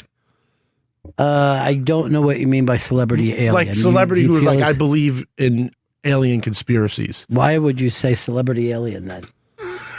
Like the first guy who believed in it as a celebrity, who was like out there saying he thought aliens existed. Well, there are even people from science who have said they thought aliens existed. I didn't know that. You also think there's a weather machine in Alaska that's changing all the weather patterns. Ventura? What were they thinking in Minnesota making that fucking lunatic? I know, that's a weird governor? place. Is it? Is it a strange spot? Yeah. I didn't know. I think it's the cold that makes them so crazy. It's not always cold. I mean, they should thaw out every once in a while. Jesse also let us know that the Mongols are 75% Hispanic and 25% white. So really just trying to let us know, trying to tell us that, yeah, he does belong with them. I don't know what that statement meant, did you? That he does belong with them. It's like you saw that there was something to present and then you ran out of interest yourself before you got there. We had to write an article in school about just pick a governor or a senator from history, and I went straight to him because of the wrestling background. How could you not? It made everything a lot easier, just reading a wrestler's autobiography. People don't. I mean, I think a lot of people would disagree with me. I always found him to be a very dull wrestler. Very dull. Yeah, I was not. He was on the early WrestleMania commentary teams, right? It was like him. Yeah. Yeah, I liked him in that role more than I ever did as a wrestler. I thought he got very boring there, too. Look, Monsoon. You know what I mean? Like, enough. I know. You don't get along with Monsoon. Can we spread it around a little bit? He leaned on that. Hulkamania's dead, Monsoon. You know how many times you've been wrong when you've said that. Before you know, people are going to start clapping, pounding their feet, and all of a sudden he's back up and going. All the colors of your evening ground. I don't know how to tell you this, Chris, but I found Jerry Lee Lewis doing a cover of that. Really? Yeah. Just so you know, because I know you're a JLL guy. You love The Killer. I'm going to take a listen to that. Chris Stanley is the only guy I ever knew who loved The Killer and then also loves the band The Killers. You don't normally... Is that a Venn diagram, which that is called? That's it's two circles. Yeah, and you would try to find out where there would be a tiny sliver that liked both of those artists, and Chris Stanley would be on it. Usually zero crossover. I'm the only person in that Venn Earl, diagram. what are you listening to now? Give me whatever rock you're into. You still listening to Rock With You by fucking Michael Jackson? It's a fine album. Because I'm going to tell you something right now. Off the Wall is better than Thriller. Yeah, you fucking heard it here, and you heard it here first. Why? I'm not afraid to say the truth, ladies and gentlemen. That's what you should be able to expect in the Bennington show. Off the Wall is not only a better album than Thriller, it's a much better album than Thriller. It was the last album where he was completely free. Black. That too. But he wasn't trying to make hits. He was just, Other than Billie Jean, is there a good song on Thriller? Beat It, maybe. I'm always embarrassed with Beat It. Those are all music video songs, really, right? Like Beat It's more of a music video song. But Thriller's not a great song. What are you talking about? Every fucking song that came out in the 80s was a music video. No, but I mean, like the song, it's like better as a music video than a song. Like I like the Beat It music video, but I don't like to just hear Beat It. I don't know why anybody would like a music video. I mean, you're a fucking adult now, okay? You're an adult, man. For you to sit there and watch Beat It and fucking be like, I love watching it. That's embarrassing. I like the knife fight. Oh, come on, man. It's really exhilarating. You love Moon Dancer too? No. I like the Rock With You video where he's just like him in front of a green screen. No. That's a fucking great song, so you don't need the video. You don't need the video. It's a short fucking thing. So, Earl, yes. I want you, next time you have a Black Rock Coalition meeting, I want you to get up and say, Ron Bennington has shown me the way. Off the Wall is a much better fucking album. I've seen the light, Ronnie. Thank you, buddy. That is, and I agree with you 100%. I think and Thrill's a great album, but those first side one of Off the Wall, you can put on in any club. Lay it on us right now. What is side one? Side one is Don't Stop Till You Get Enough. People love that. So it was one of the great dance songs. I think Rock With You is on side one. Mm-hmm. Working Day and Night, which is on a killer song. Get on the Floor, Barn Burner. And I think that completes side one. He's fucking making my point for me. This is the beauty of going out and getting an expert. All right. I want you to be able to do the same exact thing that I did, Chris, to say this is better than that. I don't care what anybody says. You know? Okay. And it doesn't even have to be music. I want to see if you can just reach in and for once be fucking honest instead of trying to please everybody all the time. Pinkerton is better than the Blue everybody fucking says that, Chris. What you're doing right now is try to fit in with your fucking hipster masses. And you're like, hey, hipsters like me, I'm one of you. Be your fucking self and say something controversial, not something that every fucking guy with a beard says. Vito, you got one for me. Steph Curry is better than LeBron. Well, that's just not true. Steph Curry is better than LeBron for a few different reasons. One, it's not just raw athleticism. It's gained skill. It's better for the NBA in general because... Let's play this game. Pick it, both of them at their peak year. You get first draft. Which guy do you want? I'm going to take Steph Curry. Earl? LeBron. LeBron. This isn't even something debatable. If you got to LeBron and Michael Jordan, we could have a conversation. Steph Curry is a great outside fucking shooter. Does he take over a fucking team? Does he dominate defensively? But LeBron didn't even get great defensively until a few years into his career. He was so that's why I said the peak.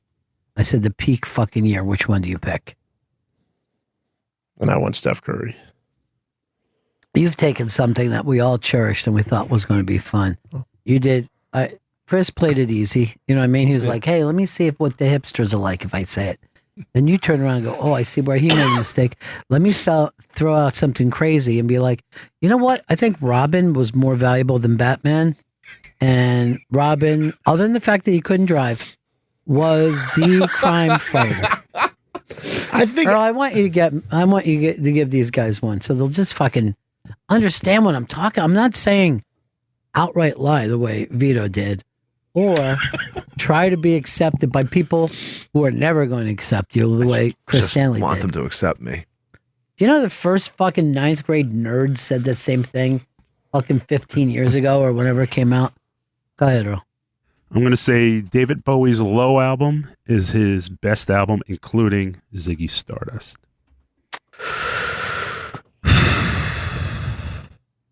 Earl, I'm going to give you this. You fucking tried. You tried. You failed. But God damn it, you put yourself out there. I'm proud of you. What you had was a good failure. And to me, that's the way that you learn. James in Utah. Yeah, I just want to say Vinay is better on the radio than Vito. Thank you. Why would you say thank you to It that? was a really nice thing to say. Made me feel really good about myself. Do you know what he just said? Yeah, he said Vinay is better than me. Now, why did that make you He feel was being sarcastic. Hey! Oh, the Italian thing. That's Do you want to tap out and bring Vinay in here? No, that's not what I'm saying at all. If you were being honest for a minute, what would you tell that caller? And this is honest. This is a safe fucking place. The one thing you always know is that you're safe in here. No one's going to make fun of you for saying something stupid like Steph Curry is better than LeBron. There's not a that you're allowed to be stupid here. You know what I mean? You're allowed to be stupid and ridiculous, and you've done it today. Safe space. All right, I can say. What's anything. that mean, Chris? It's like it's safe for him to say the stupid, crazy things. What doesn't seem to like a safe space? I'd probably tell him that I would choke him with this headphone cord that I'm holding right now. Does that sound like his violence to It you? is violence. I shouldn't go violent. I was just mad. You're supposed to show that Italians are evolving. No, and fuck. Why did I become- fall into it? Yeah. You dug deep into your Italian soul. Italians are evolving. Now, why they may be killers, they're also artists, poets. You know?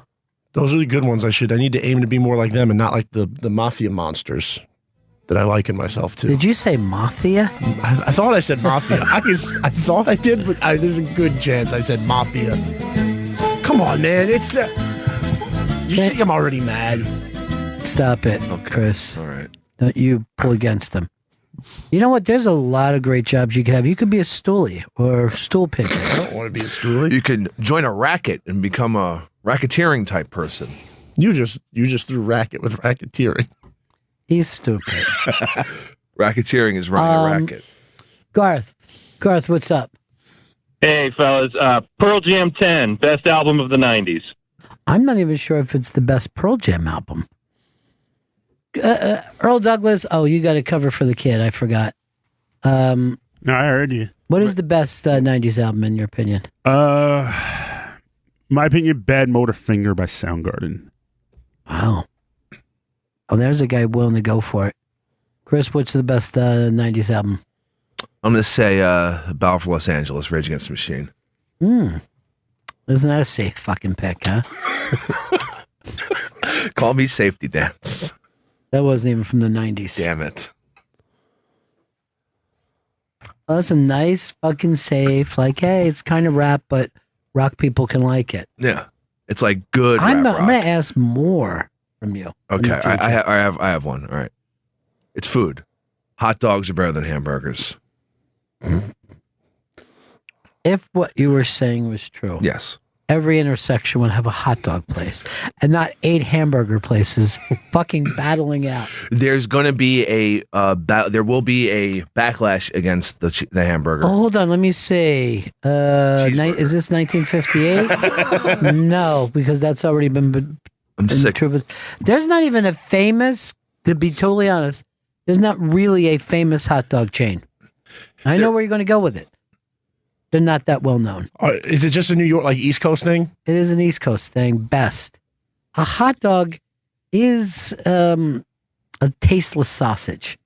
And it doesn't mean, like, what you can spice up on, and when you're in Chicago, there's a lot of dog places. They got everything in there. You're like, I think there's a fucking dog somewhere in the middle. But it's a sandwich with a hot dog in the middle. It's a wonderful vehicle for. I've never even seen you eat a hot dog. I've known you for 12 fucking years. There's a hot dog fucking cart right in front of us. You never buy it. They're too expensive from the cart. Like making a hot dog. Where do you go for a hot dog? I'll make a hot dog at home. I'll boil a hot dog. This is incompetence, not fucking taste. It's just that you can't make something good. You boil at home? Yeah, I'll boil at You home. don't fry at home, or you don't grill at home? Fucking boil it. I want a fucking dirty water dog. I'm gonna boil it. You ought to fucking boil that dust speck. What do you put on it? Sauerkraut and spicy mustard, or maybe some Dijon There's mustard. no way that you're making sauerkraut at your I house. buy like a bag of sauerkraut, like a bag of sauerkraut in my or jar or whatever in my fridge. Yeah, I'm not falling for this fucking story at all, Chris. I think hot dogs just got a bad rap. People said there's like all the weird parts in the meat, but it's fine. It tastes Wait, good. hold on. Your way of dealing with their fear of meat parts is it's fine. Tim in Florida wants to talk to us about Chris Stanley. Go ahead, Tim. Hey, Ron. I'm just calling to see if Chris is going to try that Ted Bundy talks joke again, because no one laughed, so maybe he'll try it again next week. Talking about serial killers, and you said you were going to have a TED Talk with a bunch of serial killers, and I said, it's a Ted Bundy talk. No one laughed, so he's going to try it again next week. First of all, it was ignored. It's not that I didn't laugh, it's that I never heard it. Because you have a mumbling way of going in when you are the exact opposite. I mean, that's a really good fucking joke. But I don't know whether I was still talking at the time or Gail had said, you have this way of going underneath, you know what I mean? While something is happening, you crawl on the floor with it and yell it out. And we miss it sometimes. That's a legitimately funny joke. It's like you're just whispering into the microphone so only the listeners can hear and nobody else can. I did that when I did Gervais's thing. Colby in North Dakota.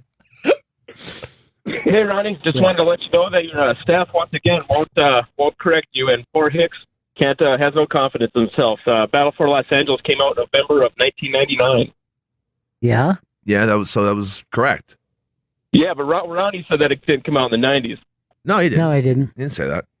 I think you did. We all know that the band was only together in the 90s. Yeah. There was no other fucking time. So, yeah. No, I said he made a safe pick. I busted his balls about picking an album that, quite frankly, it's a popular album that also is critically beloved. It's not the easiest thing in the world. So I teased him about making a safe pick. I did not tease him about missing the decade. That would have been insane. I nailed that decade. Well, you had a nice 10-year place. I have one for you. So you brought up Batman before, not Robin, but I always thought Alfred was more important than Batman, and Batman was just a vessel for Alfred's actions. Alfred is a fucking butler. Yeah, but Alfred is somebody if I want more fucking dip. He's the hell. That's what I'm going to do for him. He was the one giving him directions on where to go. He had the little GPS. Really? That's the fucking most important thing. The GPS is more important. Was he fighting the Joker? No, but Alfred that's the was thing. home, He safe. didn't fight fucking crime. But Bruce Wayne just was this billionaire who had the money. Do you realize that you said Bruce Willis? Come on. By the way, this is just a response without a person's name. So I don't know who you are on line 4, but you're telling us that David Gilmour is better than Eric Clapton. Yeah, Bennington. Yes, who's this? Victor in Franklin Square. Good to talk to you, buddy. So All right. You're a Pink Floyd guy. Yeah, I really am. Yeah. And I am going to say something somewhat controversial. I've never been a big Eric Clapton fan. Ever. I think what we have noticed over the years is neither one of them turned out to be incredibly important. Rock is dead, my friends. I'm all about hippity hop from this point over. I've started something called the White Hip Hop Coalition. And we've got Kid Rock, Eminem, Vanilla Ice. Wasn't there a guy named Snow something? Yeah, Informer. Yeah, Snow. He was Canadian. Jon Snow? No, he's from Westeros. The North, to be specific. Winterfell. Andrew in Chicago. Hey, Ronnie. Yeah. Chris. Yeah. Fish or Rage Against the Machine? Fish. Then why did you say Rage Against the Machine is the best album of the 90s? Yeah. Because he was trying to say the right answer than to be a fucking person speaking his truth.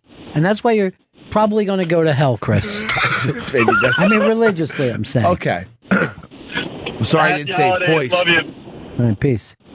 But see, that's what happens when the listeners, when they see you like, oh, what have I heard smart people say? Let me try, or cool people. Let me try to just steal that rather than being yourself. You're fucking Chris Stanley, okay? That means something in this business. Thank you, Ron. All right? That makes me feel good. You're the guy who watched Vito sign the billion-year contract. Well, I signed a $2 billion contract, so fuck Vito. Does anybody really believe you? Yeah. Earl, would you sign a billion-year contract to be me a la Scientologist? I don't know about a billion-year contract. There you go. See? There's a fucking guy who does know how to go with the bit. I trust you two guys, not Earl. We're under contract. By the way, like fucking Sam and Jim the other day, I'm like, I can't believe you got Earl back in the business. Now he won't sign a simple billion-year contract? Just do it, man. Come on, it has good benefits. Billion years? That's a long time, bro. Not really. It's only like 30. Hey, Brian in DC. Yeah, I think the greatest album of the 90s, even though I can't stand the lead singer, is Smashing Pumpkins. Is it Bullet Over Butterfly Wings? That's an unbelievable album, and really one of those things that's far and above everything else he's ever done. Melancholy and Infinite Sadness is the album. You know what? Earl's correct. Earl, you just turned things around. Thanks, Earl. You're the best. Scott in Missouri. Scott. Hey guys. Metallica's best album is not the Black Album. No. What is it? Anything else? It is Master of Puppets. Hey, I have no problem with that. No matter what you say about Metallica. Turned us. I will just agree. John in Morristown. What's up, buddy? Hey, you guys. Best Beatle album is not Sgt. Pepper. Excuse me. Rubber Soul, and even Revolver's better. This has become the thing to say, I'll say, in the last 10 years. You know what I mean? That transitional thing where they went from a children's band to another one. Yeah. But the fact of the matter is, you're probably never going to put on Rubber Soul at a party. You know what I mean? No. You're going to put one of the later ones on. Now, is Revolver and Rubber Soul great? Yes. But I don't know if it can be sat around and enjoyed by adults. There. I've said it. I don't know if it's adult music. It's still kind of kids' music. Earl? Yeah, I would agree on that. I would go Abbey Road because it just has a much better flow to it to play at a party. No one says that. No one ever says Abbey Road is their best, and you're probably right. You are probably right. And you can't get around that thing where it's the medley of fucking hits that Paul McCartney. That lights up any fucking room. Although Her Majesty annoys me. Hey, it's done. You had the perfect ending. Now you have to go back in there and fucking sing like an infant, like a childish infant. Of our guest here, Chris? Yes, they are. Yes. All right, then do we got to do a live read first? Vito's, oh my God, Vito's hustling. Hey guys, what did I miss? Well, I caught Chris in quite. Oh God. You can't run. Those feet. Vito, if you're going to run, you can't run that heavy-footed, okay? It's just my body. I know, Guys, so don't run. I almost left the pumping room with my shirt off. I had my hand on the doorknob. And was opening it until I was just like, I'm colder than I was before. And realized I was not wearing a shirt. Now, is this a dream? No, this is a real life, unfortunately. This is my real life. Vito, why don't you just put these things up in that corner? I meant to bring them in with me and I forgot. Yeah, but look I don't believe you. He has a great idea. You have a little post, a little spot for yourself. Yeah. Now, he doesn't listen, and I've even gotten feedback from people that he doesn't listen to me. They see it. Who did you just say? We fucking started the segment with the Twitter that I read, and you've already forgotten about it. You're going to have to catch me up. Why? You're in the same place as him now. You've been gone for 40 minutes, and you and Vito are in the same exact spot. Confusion. Dish is proud to bring you the best in country music with their original concert series, Hometown. And on November 29th at 9 p.m. in the East, Dish is heating up your holidays with one of the hottest live performances of the year. Don't miss CMA-nominated Lanco live on their Hallelujah Nights tour, exclusively with Dish. Catch every second of the live performance on Dish Studio Channel 102 or stream it on Facebook Live at facebook.com/Dish. Hometown is a Dish original concert series celebrating the importance of where we come from and the stories that connect us. Before the live performance, tune into Dish Studio Channel 102 to watch exclusive Hometown interview with Lanco as they reveal the story behind their record-breaking debut album, Hallelujah Nights, and their number one hit, Greatest Love Story, followed by the entire Hometown concert performance live November 29th at 9 p.m. in the East, only on Dish Studio Channel 102, and streaming on Facebook Live at facebook.com/Dish. Dish is proud to serve hometowns all across the country, and thanks to Lanco, they're proud to bring you the best country music too. Learn more at dish.com/hometown. Dish, tuned in to you. Faction Talk 103, it's the Bennington Show. Welch's grape juice, the tougher the grape, the tougher the antioxidants, which is why Welch's grows their grapes in the whiteout winters of Washington, Michigan, Pennsylvania, and upstate New York. It's also why Welch's farmers tell the grapes things to turn them tough. Things like, the crusher has a blade with your name on it. The harvester is coming for you. You're going to be crushed. You're going to lie here all winter. Even your seeds and skins won't be spared. Your stems will be ripped apart. Your seeds are too puny. You're going to be turned into pulp. You're going to get lost in the snow. Nobody will find you. You'll freeze alone. Then, nobody will remember your name. The grapes, at that time, get the silent treatment.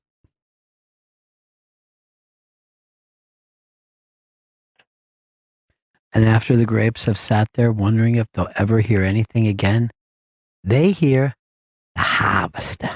And finally, the pulverizer, as they're smashed into delicious antioxidant-rich grape juice. The world's toughest antioxidants. Welch's tough as grapes. That was Let Me Love You by Shawn Pander off his album Black and White. And Shawn Pander's in studio. It's our buddy. Hello. He's performing Tuesday, December 18th at Saxon Pub in Austin, Texas. ShawnPander.com for tickets. You know, he's picking up a taste of soul there, Sean. You really sounded Philly there for a half a second. I lived there for half a second. Did you? I did. In northern Philly, mind you. Wow, that's even Earl doesn't go there. I don't know why, Earl. You know, Sean was just asking if there's jazz that can still be seen in New York City. He's a jazz guy. Blue Note. I mean, I know that stuff. I'm looking for the corners. Oh my God. Where did Mike Stern used to play on Monday night? If you're a jazz guy, you'd know this. He used to walk down into this place, like a few steps down. Yeah, it's a basement. I can't remember it to save my life at the moment. Yeah. Oh my God. I know, it's right at the tip of my tongue. That is, he's like, you know, most people would say that Sean is like country or country rock or outlaw country, but he loves jazz. Who's your guy? Coltrane is your guy, right? Oh, sure. Yeah. Yeah. Yeah, I mean, Coltrane, Parker. I've got tattoos of Billie Holiday and Sam Cooke. I mean, you know, you can call Sam Cooke jazz as far as I'm concerned. Now, you think that the music time in New York City was the 50s? Yeah, 40s and 50s, don't you? I mean, as far as jazz goes. Well, I mean, I think that you have to look at the whole thing. But if you look at New York City in the 50s, culturally, it was like the 60s. You know what I mean? Like almost in the 60s, everywhere else caught up with what those guys were doing in the 50s. And not just, you know, jazz, but that's the same time that, like, acting was changing. Brando was here, James Dean. It was like a really... Poetry. Yeah. It was a really exciting time. Yeah, I agree. It's cool because it was such a small minority. Like, that's such a small explosion with a huge cultural impact. Yeah. That's like so few people get to be, you know, to say that they were a part of that. And then rarely do those people aren't the ones that break through culturally. It's always somebody else who was like, oh, let's do what was happening there. Did you see that last documentary on Coltrane? Maybe. There's one, I think it's on Amazon, and they were like, I think it was like Wynton Marsalis that was like playing him like when he was in his 20s. And he's like, if you thought that somebody that was so dull would go on to be, you know what I mean? Like, he was literally saying there was a point that he was just a regular player and then something happened and he broke through later. Yeah. But that's always the interesting thing about the artist to me is like, not everybody is like a born artist. Right. You know? Couldn't you say the same for Charlie Parker, though? I mean, because, if you watch Bird, that Clint Eastwood picture, right? Right. You see the part where he gets the symbol thrown on the floor, like, which means get out. That was basically the Gong Show. Yeah. And then he goes and comes back, and it's like almost like, what's his name? Robert Johnson coming back from the crossroads. Right. All of a sudden, he's killing everybody. But how does that happen, man? I mean, you understand music way better than any of us ever will. How does something happen? I couldn't tell you. I mean, other than a lot of practice, and I mean, it's like becoming a boxer. You have to commit, right? But not anybody can become Muhammad Ali. Not anybody can become Charlie Parker. Yeah. And I'm never going to become, Lowell George. Right. But we work hard at it, and we can, get by. Well, that's I don't know whether you've seen or anything about the Springsteen thing, and they're going to show that he's right down the street. I mean, when he starts to talk, you could see there's crazy. Like everyone thinks, oh, Bruce Springsteen, regular guy that just... No, there's some kind of next level obsession. Probably that the takes case place with like any great artist too. You know what I mean? That you would think, oh man, I'm such a huge fan of this person. This person is a genius at their craft, and probably you would get to know them and go, that's kind of a nut. But yeah, but I always even wondered too, if you take like Lowell George, did he know? Did he think to himself, oh shit, I'm so next level right now, or did that not dawn on him? Well, I've got a tiny bit of insight because I know his son really well. Really? But he died when his son was 9, so he doesn't remember a lot. But he was there till, Lowell died in 79, so whatever that, yeah. Yes, he was a fucking lunatic. Yeah. I can say that, right? Yeah. He used to throw like M50s into a glass room by the pool, Yeah. And they were Laurel Canyon people. Everybody thinks that Lowell was a Southern guy because he always sings, he has a Southern sound. But no, he was from Laurel Canyon. His grandparents were famous costume makers for Hollywood films. Isn't that weird, man? Yeah, it's strange. That is really weird. And yeah, I know that they had played in the canyon because they got caught up with Bonnie. And when I was talking with Bonnie in here one time, I was like, I can, and she was like, I took those guys in under my arm, and I'm like, oh, I thought they did that with you. And I saw her fucking give me a glare in the middle of a real sweet conversation. Like, what? You know what I mean? Like, I could see her competitive too. You know what I mean? You were right, though. Yeah. You think? Mm-hmm. She used to babysit the guy I'm talking about. Yeah. Is that right? Absolutely. And Linda Ronstadt as well. Wow. That's so wild. Yeah. Well, that was a really kind of a fucking cool scene, right? When those guys were all... Because Graham Nash does the show all the time, and he's always talking to me about like how many times at house parties people sitting around and those would turn into songs. You know what I mean? And it's the way that Crosby, Stills and Nash got, because like Cass Elliot said, why don't you guys all come over? I think you would like each other, and you don't think of something that casual later becoming this thing that people are writing down like it's history. Right, yeah.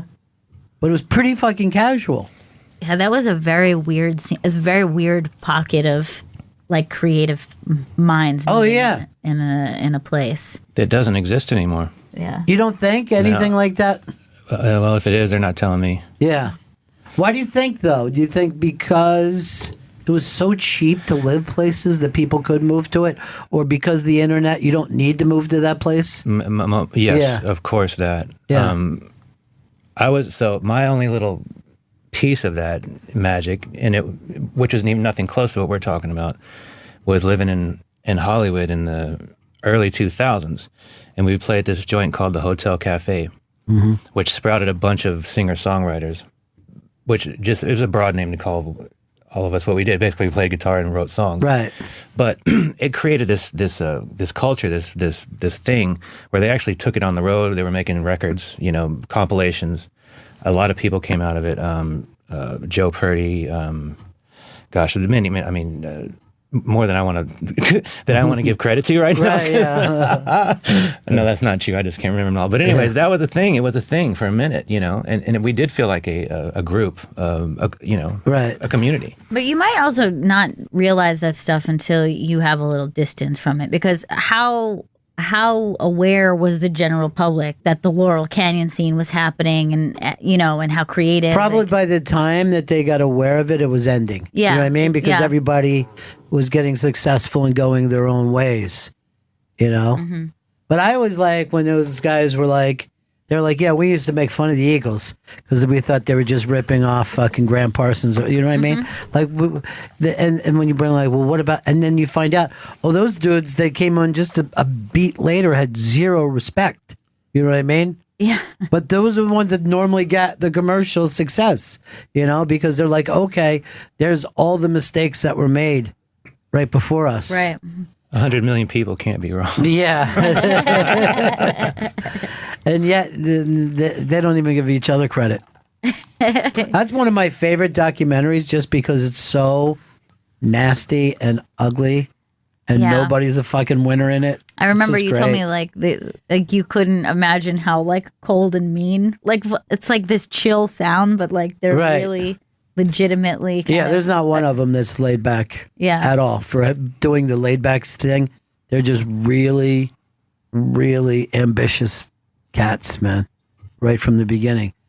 Chris, let's do a little plug in here. Shawn Pander's in studio. He's performing Tuesday, December 18th at Saxon Pub in Austin, Texas. Go to ShawnPander.com for tickets. And what about the Austin scene? Is it still that thing that people have in the back of their minds, though? Yeah, it is. It's a lot different. Mm-hmm. There's a lot of young people are doing really well there in places that I don't play, but it's really happening. I'm kind of a dinosaur around there, but there's something for everybody. Every night, no problem. Now you produce now as well. How do you make that kind of a move?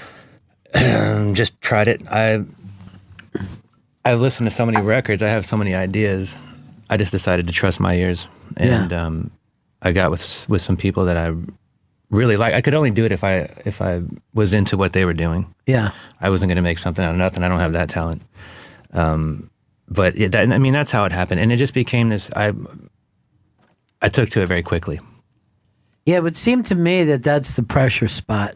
It is. Yeah, because it's the hot seat. Yeah, and you also don't want to ruin some kid's life. No. You know what I mean? Like, I already ruined mine. Yeah. But it's always funny to me that you'll see even people who are like, well, we have the Billy Joel channel here, right? And if you just listen to Billy Joel talk about his first album, he's suddenly fucking furious. You know what I mean? He's like, my fucking voice sounded like shit. They brought, you know what I mean? And you're like, dude, you're not happy yet? You're still mad? And that's why I love listening to people talk about that, because you can see why something still can bother somebody almost 50 years later. It's funny you mention him because I was listening to him recently. I never really got into him, and I realized why. It wasn't the songs. Clearly, it wasn't the songs. It was a fucking production. Right. It was that sappy, chorused up reverb craziness. Yeah. That I couldn't wrap the songs, of course, get through it. Right. But I can't listen to it over and over again. It's not like listening to a Little Feat record where it's like just analog punch and groove. It's the songs are there, but it's all make-upped up. No, who was that? I think it was Phil Ramone was producing a lot of those. What, was that right? See, yeah. No offense, that makes sense.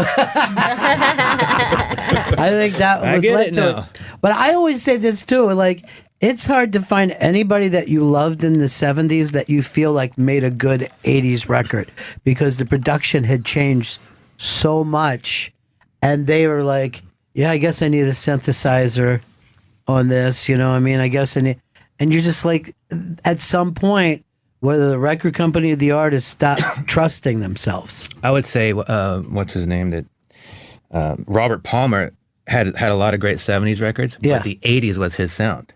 Right. You know what I mean? Yeah. He didn't fuck it up in the 80s. It actually became relevant in the 80s. Right. He did something totally different rather than trying to make his record sound like up to date. He made an 80s fucking record. But you don't want to hear it any other way. Yeah. It's like, yeah.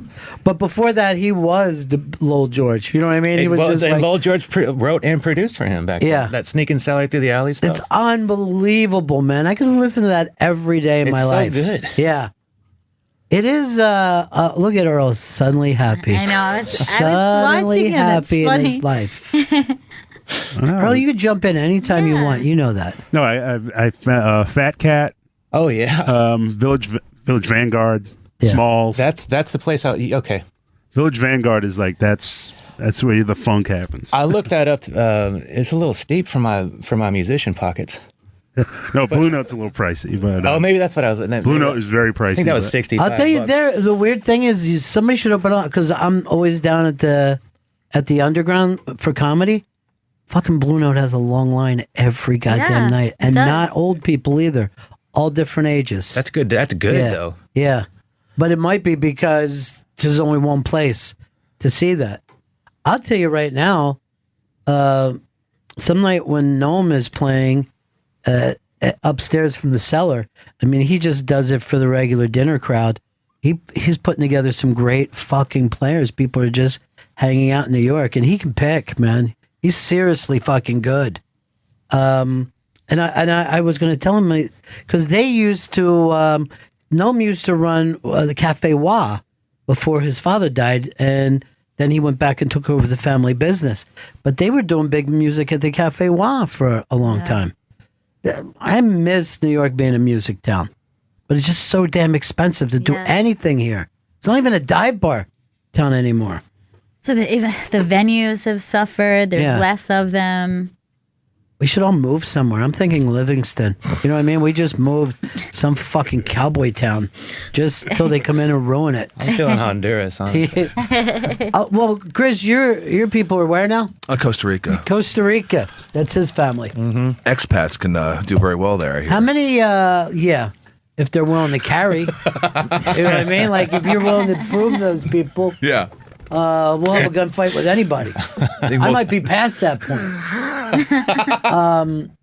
Here's Ezra. He wants to give you a jazz suggestion, and he should know because he's a conductor on the subway, so he knows this fucking town like there's no tomorrow. How you doing, bro? What's up, man? I'm actually the train operator, the driver guy. But two spots right down the block from the Village Vanguard. There's a spot called Zinc, Z-I-N-C. Say it again. Z-I-N-C. Z-I-M-C, okay. Yeah. Then look up Jazz Standard. All right. It's a good spot. They're both inexpensive, really great spots. Lots of nice musicians there. You'll have a great time. Let me ask you one more quick thing for myself. When we're going after speedballs, and I'm talking about real coke and really tasty heroin, because I like them together. You know what I mean? You can never just commit to one. I just yell, give me. Well, you know what? You take the out of the coke, and you take the drowsiness out of the heroin. And Belushi gave it a bad fucking thing for all of us, but it's really a pleasant evening. Look into that, Ezra. Yeah. Thank you, my friend. Yeah, buddy. Shawn, why don't you do a song for us? Shawn Pander.com to check out everything that he's up to. He's going to be performing at the Saxon Pub in Austin, Texas. And this is something off your last album that you're doing? Yeah. I was tempted to play a Little Feat song, but I'm not going to do that because I'll probably screw it up. So this is a song of mine called Just to Be With You, which actually got a little bit of radio play and then didn't. So hopefully it'll come back. I know we're on the radio now. Fuck it. Here we are. We're back. Yeah. So good, man. Thanks. That is fantastic. So good. How many years would you take off if you got to be able to write a song like that, man? I know. You know what I mean? It was just got to be. Is it an annoying thing to write a song, or is it an enjoyable thing? No, it's a spiritual thing. Yeah. It's a war. Yeah. But it's satisfying. It's the most satisfying thing I can do for myself. How often does it happen? How often you're like, oh, this is a real song. I'm not just screwing around, but this is it. Well, for me, I can write anytime I want, but it's, good songs don't come very often. I mean, I know how to cut out the bullshit. I think that's the only thing about writing. The more you do it, the more you know what not to do. Right. But do the good ones just come to you, though? Yeah, they do. A lot of times they do. Like, I wrote a song that, it was really heavy, and it was one of those things I really don't know. I mean, It wasn't. It's not like. I mean, I do get songs from dreams. I really do. Like that Paul McCartney shit's for real. It does happen because our minds are always moving in music. You know, especially like if you leave in a studio after working on a song all day, and then you go to sleep, and then this melody just sort of happened. But there was one song I wrote about this soldier that came literally as quickly as the song goes. I mean, I just wrote it just all at once, and I won John Lennon Songwriting Awards and Harold Adamson's Lyric Awards and all this shit for it. And I was like, really? For this one, yeah. For this one that came so, and that's to me is always it's also amazing like how many great players. Just great players cannot write a song. Yeah. You know, and then you see people and like they can't play well and they can write a song. That's me. I thought, but you play all different. I mean, I don't think that you could produce if you didn't understand music. Well, yeah, I know. I started as a drummer, but I'm not the cat you call to play for you. Right. I'm the cat you call him to doctor up a song. Right. I always thought that this was hilarious. Paul Williams came in one day and to do O&A show, and Opie got a piano, like a little electric piano, and he goes, "Oh no, I don't play the piano." And they go, "Well, you want a guitar?" And he goes, "I don't play guitar." And they go, "What do you do? You write songs?" And he's like, "Yeah, I just sing them in a tape recorder and then I hand them to musicians." Is that crazy? Wow. And that's one of the most famous songwriters that's ever lived. He's the president of whatever. ASCAP. Yeah, he's the president of that. But he doesn't know how to sit down at a piano or at a guitar and play. He'll just really wild. That goes to show you I'll say it, the unfairness of talent. You don't know who's going to get it. That's how I started. I mean, as a drummer, I didn't play guitar. I used to write melodies and using my dad was a bass player, so I was a bass guitar around. Right. So I'd play, whatever. Right. To sort of have a root note for my melodies, and that's how I'd present it to the band. But that Paul Williams thing, I'm going to tell you a funny story. So, and I hate to blow my horn, but fuck it, we're on the radio. Yeah. I won this award, and we were given the award at Jazz at Lincoln Center years ago, and it was an ASCAP award.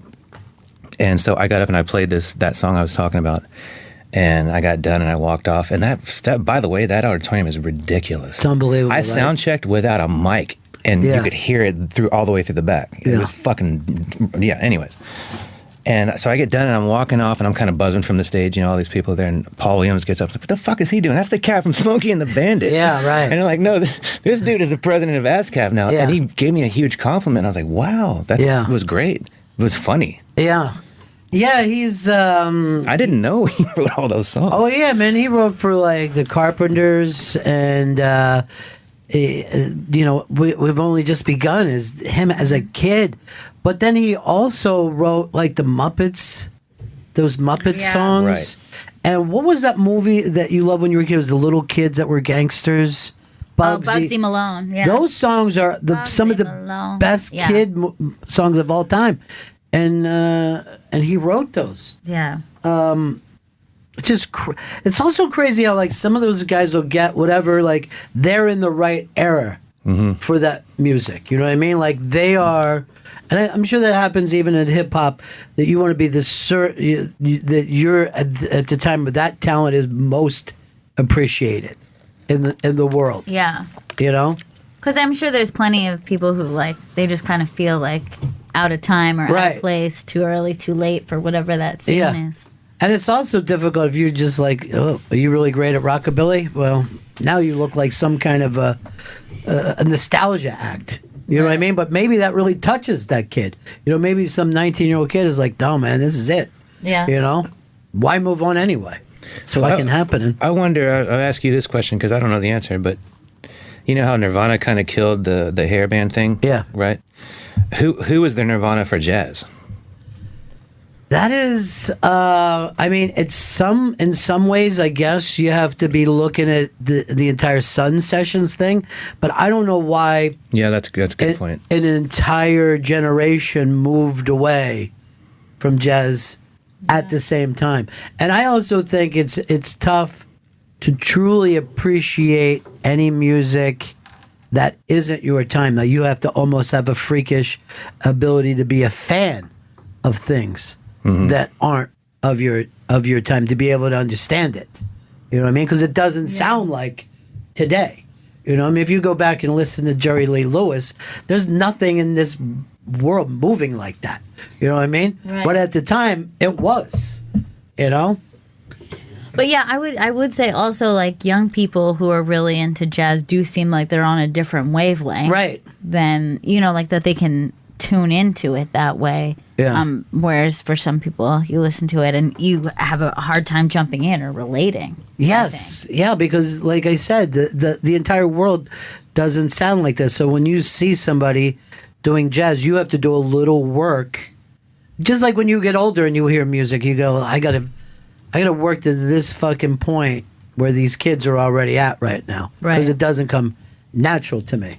Yeah, what a strange thing with like art. I feel like it's more music than anything that what a generation could think sounds so good. Right. Another generation go like, not only do I not like that actually sounds like noise or chaos to me. Yeah. That's kind of weird when you think Like of a different language. Yeah, it does. Yeah, I mean, it's like the cliche of the parents being like, "What is this racket?" or "What is this noise?" But I think now that I'm older, I can see how that happens because like I'll listen to music that certain like electronic music to me now just sounds like hard for me to relate to.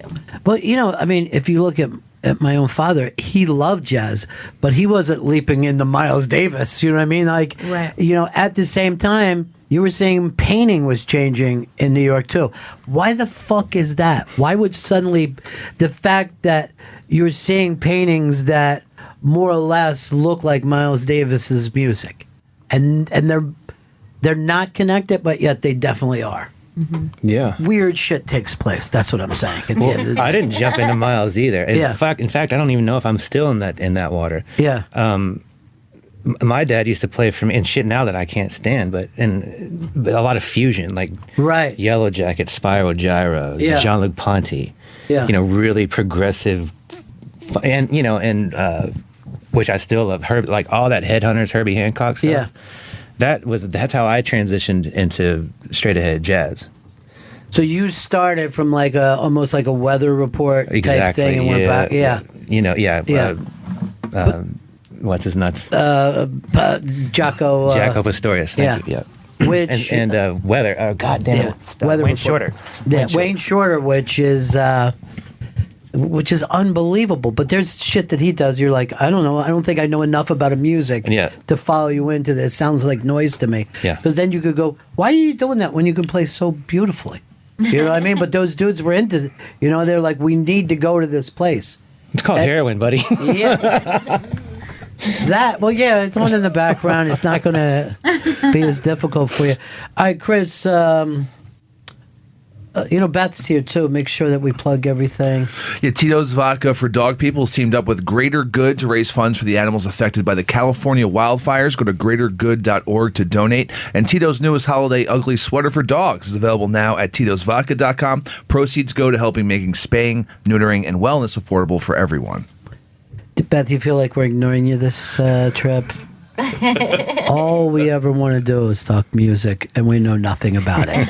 But it is, and Earl, in all honesty, Earl thinks about music 24 hours a day. It's a radio that doesn't shut off. It really does. In your mind. Yeah, you can do everything but, you told us you're a guitar player, but then we laughed because we've never seen you with a guitar even for a second. I can handle it. Yeah. That's so hilarious. You know how I shut it off when I'm in the gym? Yeah. I listen to y'all. I don't Is that listen right? to music. Yeah, that would probably be strange for you, right? To listen to music at the gym. I could listen to I'd listen to some Biggie or Rage. But I'm not like, I'd rather listen to y'all and just go, this works. Well, dude, except for when I'm doing for when y'all make me laugh and I'm in the middle of like something really fucking heavy. Yeah, that's not good sometimes. Luckily, that doesn't happen much. It's a very rare situation. Well, we're going to be back in Austin. I know you don't come up to New York much, but we're going to be back in Austin. What is it? Early? Late April. Yeah. So I hope we can get together down there and maybe do something. And I'll take you to a jazz club. Yeah. And we got places to record down there, right? Yes, yes, we do. So maybe if we got time, let's I'll get together with you and we'll play some of the people that you're producing and stuff That'd that be you're doing fantastic. alone. Yep. And I want to introduce you to the folks here at Sirius too, because some of the outlaw country and stuff. There's a lot of great singer-songwriter stuff that's going on right now. All right, Chris. Anything else we need to plug before we get out of here? I'll plug that. Sean's performing Tuesday, December 18th at Saxon Pub in Austin, Texas. ShawnPander.com for tickets. His album Black and White is available now on iTunes, Amazon, and Spotify. And Shawn is also like the same way we talked. Which is cool to get into an artist that you're working with a lot of really, really good people producing stuff with that. A lot of really good people out there right now. And in fact, I guess it's cheaper than ever to produce a record, but couldn't be more expensive to market a record. Isn't the world crazy? You know what I mean? Like we're at a point like, hey, you can record anything. Great. How do we find it? I don't know. I don't know how to get you to it. It's very, very difficult. It's funny. It's ridiculous. But great to see you, man. All right, we're wrapping it, Chris. Yes, we are. All right, we'll see you guys back in here tomorrow. Take care.